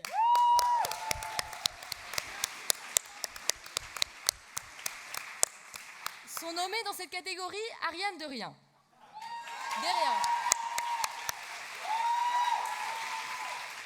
Sur 2 finales, elle n'a jamais atteint le podium. Aïe aïe aïe.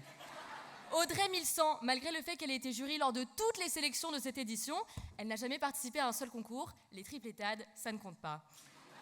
Aurel Delahaye, comme Ariane, un recalé de la finale, qui se venge en critiquant le discours de ceux qui gagneront cette année. Par contre, pour le coup, lui, il est vraiment acteur, mais c'est pas grave. Non, mais c'est pas grave. Ouais, on ne le dira pas.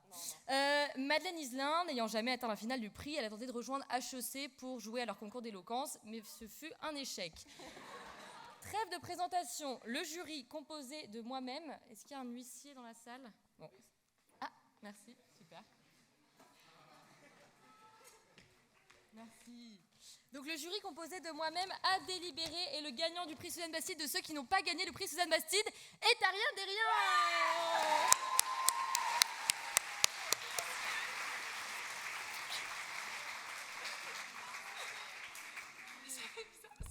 On prépare jamais ces moments-là. J'ai rien à dire. J'ai une...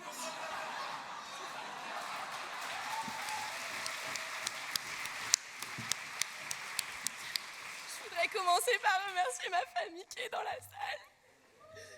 Et surtout la régie, parce que c'est les gens de l'ombre, on serait rien sans eux. Voilà. C'est 90% du spectacle, hein. C'est eux. Merci Steph. Et je voudrais te remercier toi aussi, Naomi. Je sais que ça n'a pas été facile quand tu m'as battue il y a 2 ans, mais c'est vrai que voilà, ça fait quelques années qu'on n'a pas trop de rapport textuel, toi et moi, mais je vois que tu as réussi à lire entre les lignes de mes discours et apparemment tu as été la seule. Donc pour ça, vraiment, je voudrais te remercier, ça veut dire beaucoup pour moi. Merci pour cet émouvant discours, Ariane. De grands applaudissements. Moi, on rêve d'un PSB, on ne doit même pas décerner de prix pour les vaincus, un PSB sans sélection, sans élimination, et de toute façon, ils sont trop forts cette année. Je sais pas comment ils ont fait pour délibérer.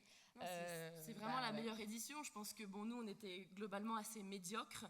Mais là, cette année, c'est vraiment les plus forts. Ils étaient flamboyants. Alors justement, on dit fort, je me permets quand même. Fort, bonjour, Paul Fort. Excusez-moi. Ok, ça marche. Pardon, mesdames. Vous êtes gentils. Pardon, ouais. Voilà. Okay. Non, ça. Ouais, pardon. Je n'avais pas préparé non plus. Cher public, vous m'aviez manqué. Je vous félicite pour cette super organisation. Merci beaucoup. Je remarque tout de même que vous n'avez cette année pas réussi à inviter de Premier ministre. Je crois pourtant que c'est un métier en pleine extension en ce moment. Donc, je ne m'étalerai pas sur la question. Je ne voudrais pas dépasser les bornes maintenant qu'il y en a 1000. Ce qui serait, à mon sens, ballot, pardon. D'autant plus que je suis là pour vous vanter les mérites de l'an dernier. Décidément, ce discours devient un véritable casse-tête. Et veuillez m'en excuser, c'est pourtant 3 fariens à écrire. Mais quand même, ça m'émeut, alors veuillez m'en excuser. Mesdames et messieurs, chers camarades, chers futurs vainqueurs, cette année sera pour le gagnant une case neuve. Il deviendra le héros de cette grande valse, qui est le prix Philippe Séguin, Suzanne Bastide, dans la transition de genre que le prix choisira. Merci beaucoup, Paul Fort. Paul Fort, gagnant 2024. Paul, c'est super ce que tu proposes. Non, vraiment, c'est super ce que tu proposes. En attendant, moi, mon année, c'était la première année du prix Suzanne Bastide. On appelait ça le PPS-PSB. Et par on, je veux évidemment parler de ces 4 personnes sur tout le campus qui en avaient quelque chose à foutre finalement.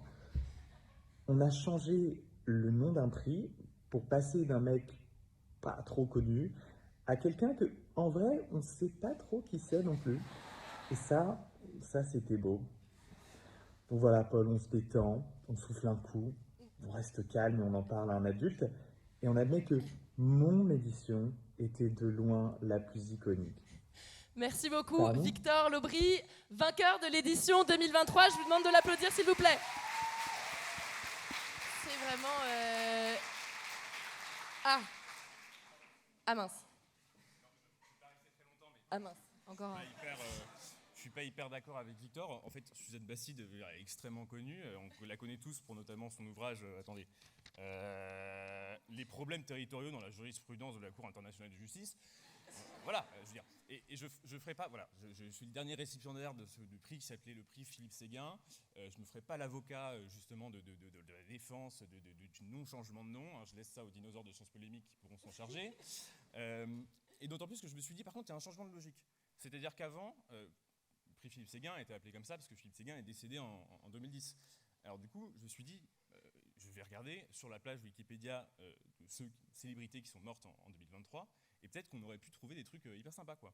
Il y avait le prix Gérard Collomb. C'est pas hyper sexy. Alors, celui-là, j'aime bien. Le prix Silvio Berlusconi. Mais je crois que c'est pas trop dans l'ADA. Et sinon, ça c'est mon préféré, le prix Geneviève de Fontenay.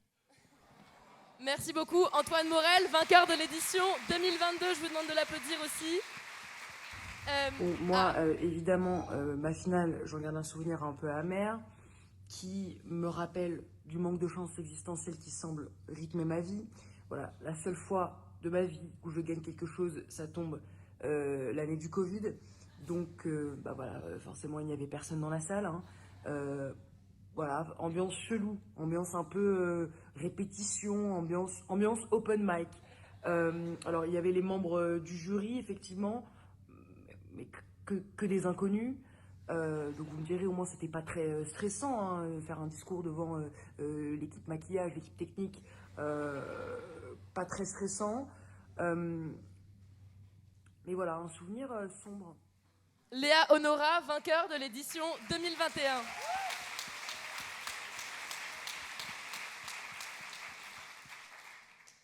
Alors, je crois que Martha n'a... Ah, Martha si, est dans la salle. Elle est là. Elle court.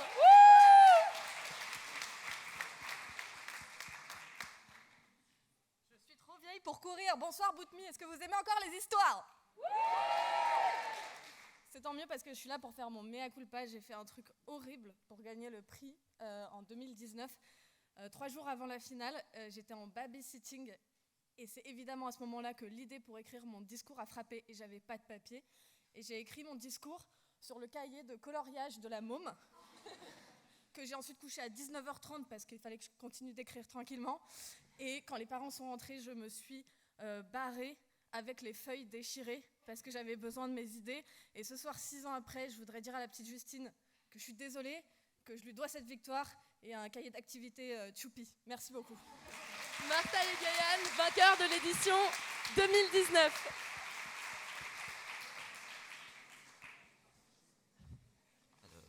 Tac.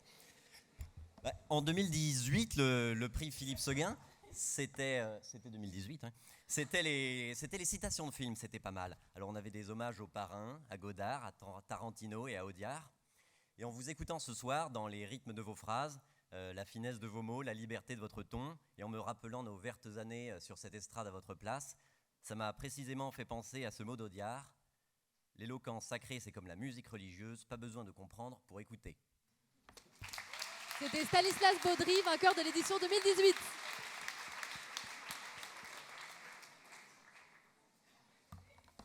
Bon, revenons à présent au présent précédant ces instants insolents, car à mon époque, nous étions littéraires. Par l'écrit, comme par l'oral, Sciences Polémiques savait changer en beau, l'élément le plus banal. Mais ce soir, je veux penser au finaliste. Je le vois lui, je la vois elle, un peu, mais je vous dirai que l'on se consonne comme on peut. Et si ce soir vous allez penser qu'à la victoire, croyez-moi que dans quelques années, ça ne sera pas très important qui a perdu, qui a gagné. Alors ce soir, soyez fiers. Soyez fiers d'avoir fait un essai sans suivre une recette à la lettre. Soyez fiers d'avoir mis sur cette scène une partie de votre être. Et si tous ensemble, on ne va pas en faire un drame, sans en faire un poème, j'ai pour vous une nouvelle en prime, et je compte sur Paul-Antoine pour vous dire à quoi ça rime. C'était Nicolas Sirono. Bonsoir à tous, je suis Paul-Antoine de Carville, vainqueur de l'édition 2015. Je ne peux pas être avec vous ce soir à Sciences Po, car je suis retenu comme maire de Sens pour des obligations municipales. Bien évidemment, je suis avec vous par la pensée. Sachez que ce prix d'éloquence est toujours avec moi. Il est discrètement posé dans mon bureau, discrètement parce qu'on n'impose pas aux autres sa victoire, mais il m'accompagne dans toutes les missions qui me sont données aujourd'hui. Je cède désormais la place à Irina Kratz, qui est bien meilleure que nous tous. C'était Paul-Antoine de Carville. Malheureusement, parce que Irina Kratz est une avocate avec des responsabilités très importantes, elle n'a pas pu finalement à la dernière minute se rendre présente ce soir, mais elle m'a demandé de vous transmettre ce texte. Remporter le prix Philippe Séguin à l'aube de mes 20 ans a été un événement dont j'aimerais vous faire croire qu'il n'a pas été fondamental, car la désinventure a plus de panache que l'autosatisfaction, mais la réalité est tout autre. Mon goût d'écrire et de parler se sont trouvés récompensés, et c'est le souvenir de cette joie intense qui m'a ensuite donné l'envie de passer la conférence du stage, et c'est donc pour passer la conférence que je suis devenue avocate, et non parce que j'étais avocate que j'ai voulu passer la conférence. Je me souviens de l'exaltation qui m'avait envahi ce jour-là, une sorte de phase maniaque, de sentiment de puissance que tant d'étudiants de Sciences Po connaissent, puisqu'ils sont notoirement les plus arrogants et imbuvables de France. Si j'essayais de me figurer mon état d'esprit 10 ans en arrière, je pense qu'aucune phrase ne décrit mieux cette fièvre que celle du journal de Maurice Garçon, phrase qui doit dater de 1912, lorsqu'il débute sa carrière d'avocat et décrit son ambition dévorante. Je voudrais une profession libre où le succès ne dépendrait que de moi, de mon effort, de mon talent si j'en ai. Je ne suis pas sûre d'en avoir, mais je suis certain d'avoir envie d'en avoir. Ne dépendre de personne, voilà ce que je voudrais, et pouvoir suivre les élans d'une fantaisie que je disciplinerais moi-même. Cette phrase incarne peut-être mieux qu'aucune lame de ce prix qui récompense autant l'effort que la fantaisie. C'était l'usurpation d'Irina Kratz par Ariane de Rien.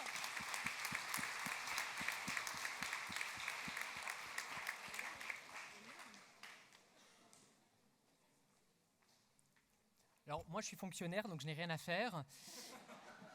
Quand j'ai passé le prix Philippe Séguin, c'était la 4e édition, donc autant dire des temps antédiluviens. Il y avait encore un dinosaure dans le jardin et plus difficile à croire, François Hollande était président de la République.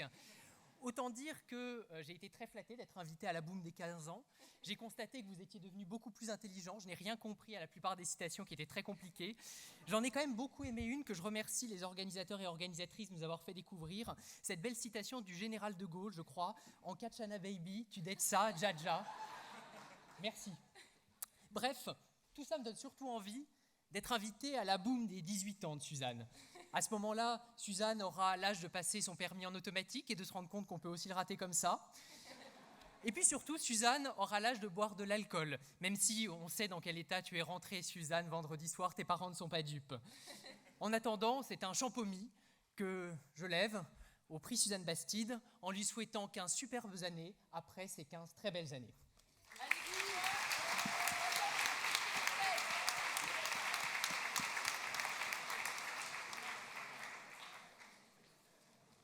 En tout cas, ce qui est clair en nous voyant sur la scène, c'est que vous constatez qu'il ne faut vraiment pas avoir de talent pour gagner ce prix et que par ailleurs, ça mène absolument à tout. 2012, c'était une année particulière, une année présidentielle, un printemps de canicule. C'était aussi la dernière édition à laquelle Richard Descoings avait participé. Un avocat du jury avait pris la parole sur scène et il avait attaqué Sciences Po, la décrivant comme le temple du conformisme. Richard Descoings avait levé la main, crié droit de réponse. Et ici même, il avait défendu notre école, défendu notre irrévérence, défendu nos élèves. Une semaine plus tard, il disparaissait. Et le prix Philippe Séguin, puisqu'il s'appelait ainsi alors, a été sa dernière parution sur une scène et dans un événement public à Sciences Po. Mais en vous écoutant, tous les 6, tous les héros de cette soirée, eh bien, je me rends compte que le prix Philippe Séguin, 13 ans après, et quasiment autant de directeurs, n'a pas pris une ride et décrit aujourd'hui encore, avec Suzanne Bastide, parfaitement l'esprit de Sciences Po. Les grondements du public, la passion des discours, l'angoisse des questions, des styles, des mots, des idées qui s'entremêlent et forment une symphonie unique.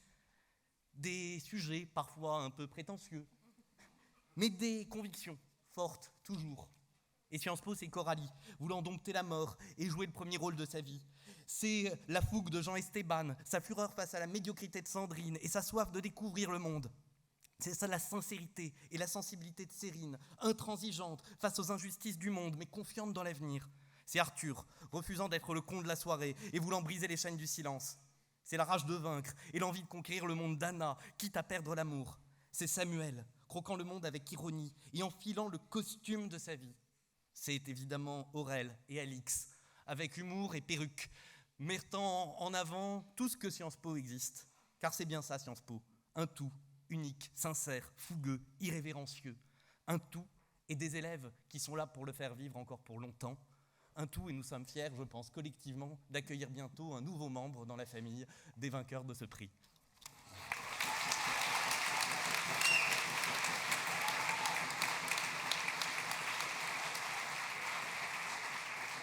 Et pour finir, nous avons l'honneur de convier la première lauréate du prix, Margot Léridon.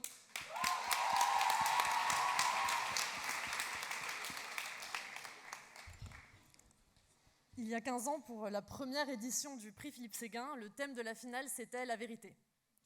Mes camarades avaient tiré au sort des maximes d'Aristote, de Voltaire ou Platon, et moi j'avais eu Jacques Dutronc.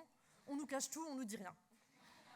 J'avais cité Pasolini et fait des blagues sur le blog de Richard Descoings qui avait eu la gentillesse d'en rire. Et à la fin, au moment des questions, Laurent Fabius, ou peut-être un autre membre prestigieux du jury, mais je crois que c'était Laurent Fabius, m'avait demandé « Qu'est-ce que vous pensez de Françoise Hardy ?»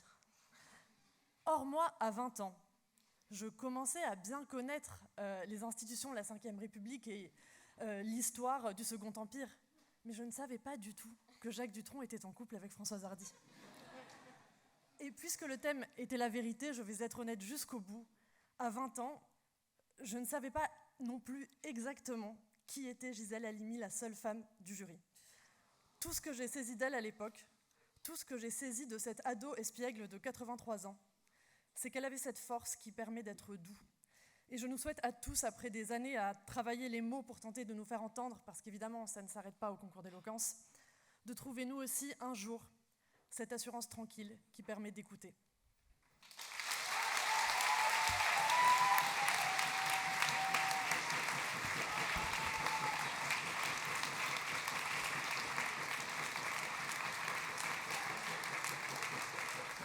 15 ans du prix Suzanne Bastide, donc.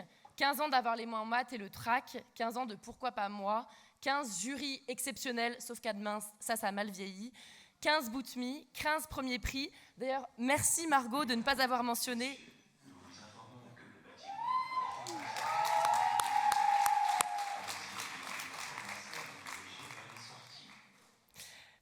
Ouf, merci. Ah.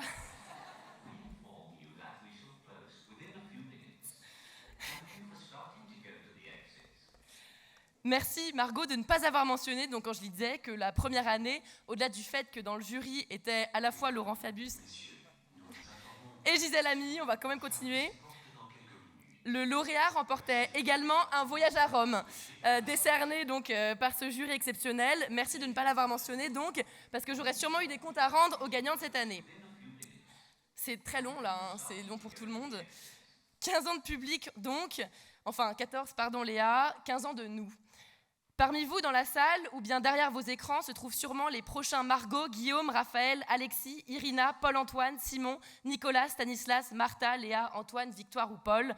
Merci d'ailleurs à eux encore une fois d'avoir accepté de remonter sur scène, eux qui ont inspiré tant d'entre nous.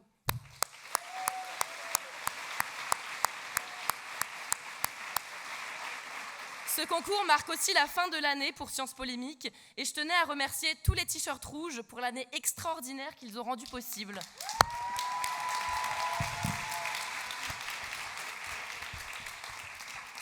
Car, au-delà des 15 ans du PSB, cette année a été marquée par de grands moments. En premier lieu, c'est d'abord Samuel, mon secrétaire général, que je souhaiterais remercier. Il ne m'a donné aucune somme d'argent pour être là ce soir.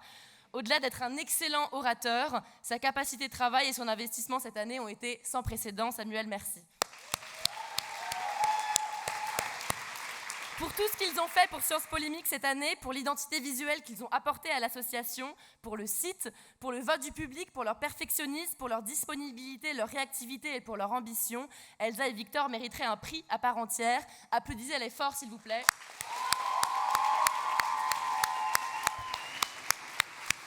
Et parce qu'ensemble, nous avons organisé ce prix de A à Z, je tiens à remercier Noémie, Madeleine, Audrey, Aurèle et Alix.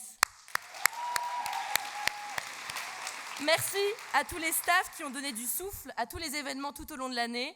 Nous ne serons pas là non plus ce soir sans nos partenaires. Je tiens à remercier Vaesolis Communication et Sciences Po Alumni pour la confiance qu'ils continuent de nous accorder chaque année.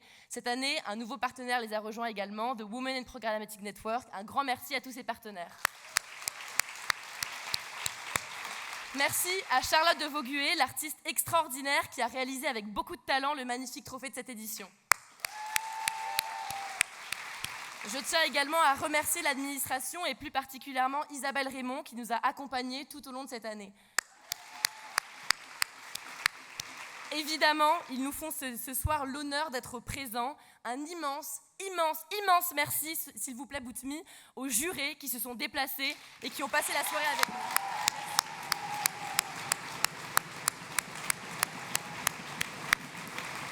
Évidemment, je tiens à féliciter à nouveau les 6 finalistes qui se sont battus pour en arriver là.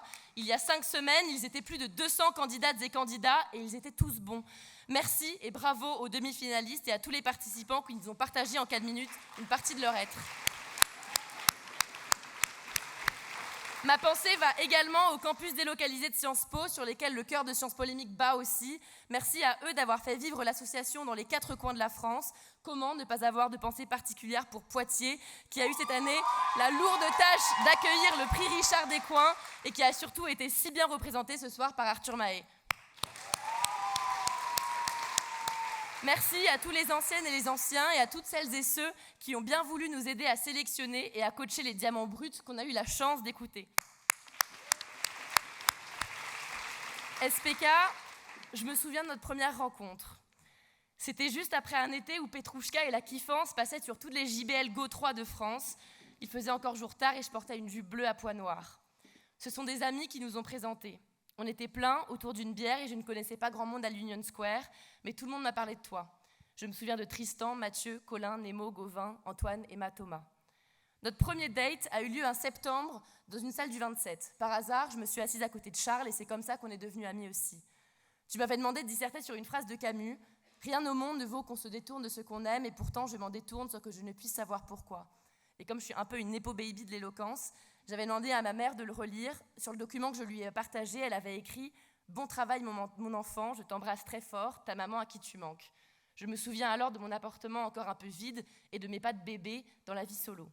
Je me souviens de la raclée à Reims, du champagne au triplétade, des sélections ratées, de la finale, de ce qui en 2022 s'appelait encore le prix Philippe Séguin. Je me souviens de la lumière dans les yeux, la même que maintenant, le stress, le même que maintenant, et l'impression de surplomber le monde. Je ne me souviens pas de la déception. Je me souviens de la 2e année, cette fois-ci c'était nous les grands dans la cour de récré, Léa qui en imposait vachement derrière sa douceur et Charles au PRD. Je me souviens de la finale du PSB, parce que je vous ai déjà dit que j'ai fait 2 fois la finale du PSB. Je me souviens du trac, le même que vêtement, le vertige, le même que maintenant. SPK et moi on s'est éloignés 1 an, mais loin des yeux près du cœur, alors en juin, quand je suis rentrée, notre idylle a recommencé. Et SPK, tu m'as présenté plein de nouveaux amis. Zélie, Trajan, Jeanne et Nina, Shahine, Charline, Rosalie et Alexandra, Aliom, Emma, Kenza, Jean-Esteban, Shaima, Gaïa, Nour et Malika, j'en oublie trop. Mais je suis reconnaissante du travail de chacun et vous allez beaucoup me manquer. Pour reprendre les mots de Mathieu, président l'année dernière et qui m'a si bien guidée cette année, cette équipe, je ne l'ai pas choisie, mais si j'avais dû, j'aurais fait pareil. Alors, voilà, aujourd'hui, c'est un peu la fin de notre histoire avec SPK. L'amour dure vraiment 3 ans. Si en 3 ans, j'ai compris quelque chose, c'est qu'un discours n'en est un que s'il rencontre une oreille réceptive. Alors, chers orateurs et oratrices, cette écoute, n'oubliez pas de la chérir et de la pratiquer. N'oubliez pas non plus que l'éloquence n'est pas une fin en soi et continuez de mettre vos mots si agiles au service de vos idées pour mieux les défendre et pour forcer l'écoute des oreilles les plus bouchées.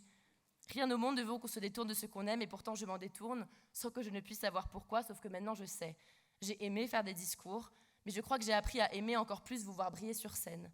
Alors, cher public, c'est à toi que je dédie cette dernière valse. Merci pour ton écoute ce soir et tous les autres soirs. Maintenant, je te rejoins, je t'embrasse d'une dernière bise polémique. Merci.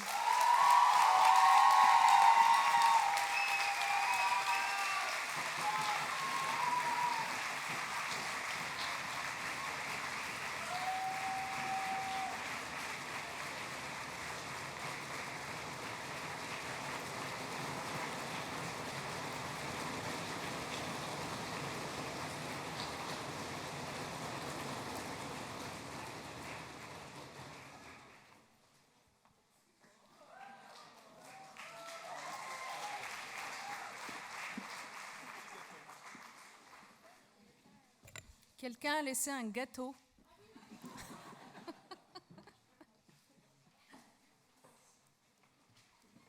Merci beaucoup, désolée, on avait un anniversaire. Alors,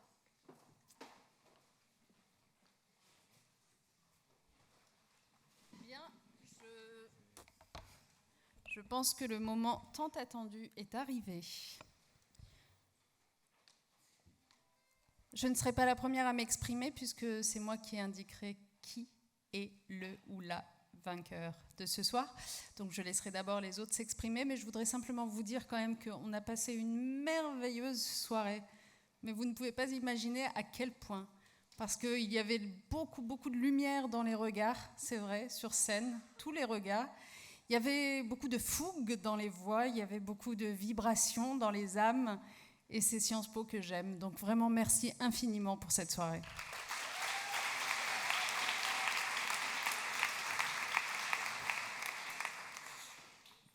Eh bien, je ne vais pas faire de discours parce que les messages de sécurité vont recommencer. Je voudrais dire que moi, je suis le patron de Vaesolis et je suis très heureux et très fier de continuer depuis 11 ans maintenant d'accompagner ce prix qui a changé de nom, mais de l'accompagner parce que l'éloquence est essentielle et ce le sera de plus en plus. Et j'étais ravi de revoir les visages de lauréats dont je me souviens. Je voudrais qu'on n'oublie pas les 5 autres de chacune des finales que vous avez gagnées, qui étaient souvent excellents.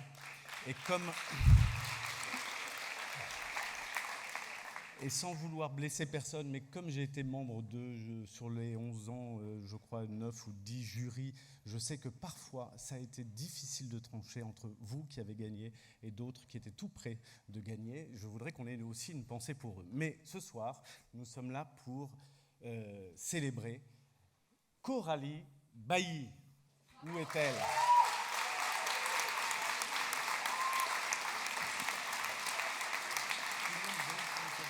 Coralie qui gagne donc le 3e prix. Merci beaucoup.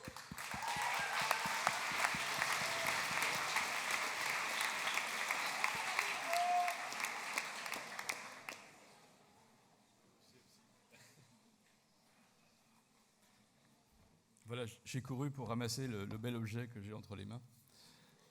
La deuxième personne que nous couronnons est une plongeuse qui n'a pas dit s'il fallait partir les pieds devant ou la tête la première. Et c'est Cérine Amiche.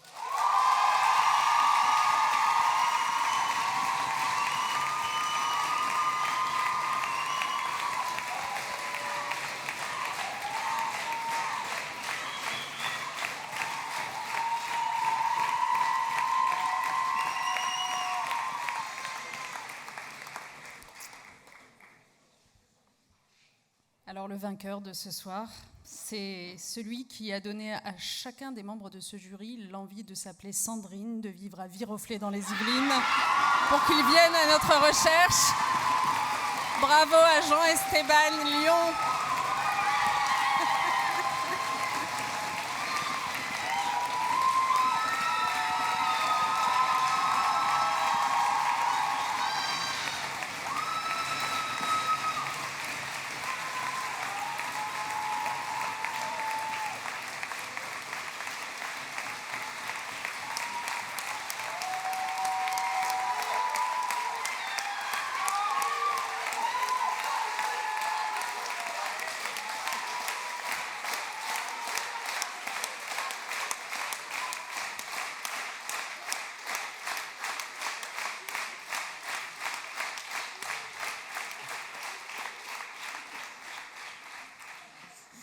Je crois qu'il y a des gens dans cette salle qui m'ont, ces dernières semaines, plus entendu parler en discours que dans la vraie vie. Donc ça va faire du bien voilà, le PSB, c'était une super parenthèse qui a duré 1 mois et je suis très content que ça se finisse comme ça. Merci beaucoup. Non, je ne vais pas faire long. Merci infiniment à toutes les personnes qui m'ont soutenu. Bravo pour l'orga, c'était génial. Et ouais, juste merci beaucoup, je suis très heureux. Et puis voilà, bravo à tous les candidats. Je crois qu'on a été, enfin on a fait, c'était une super finale entre nous. Voilà. Et non, je suis juste très heureux. Bravo encore pour l'organisation et un grand bravo à SPK qui est clairement la meilleure des assos, de toutes les assos. Merci.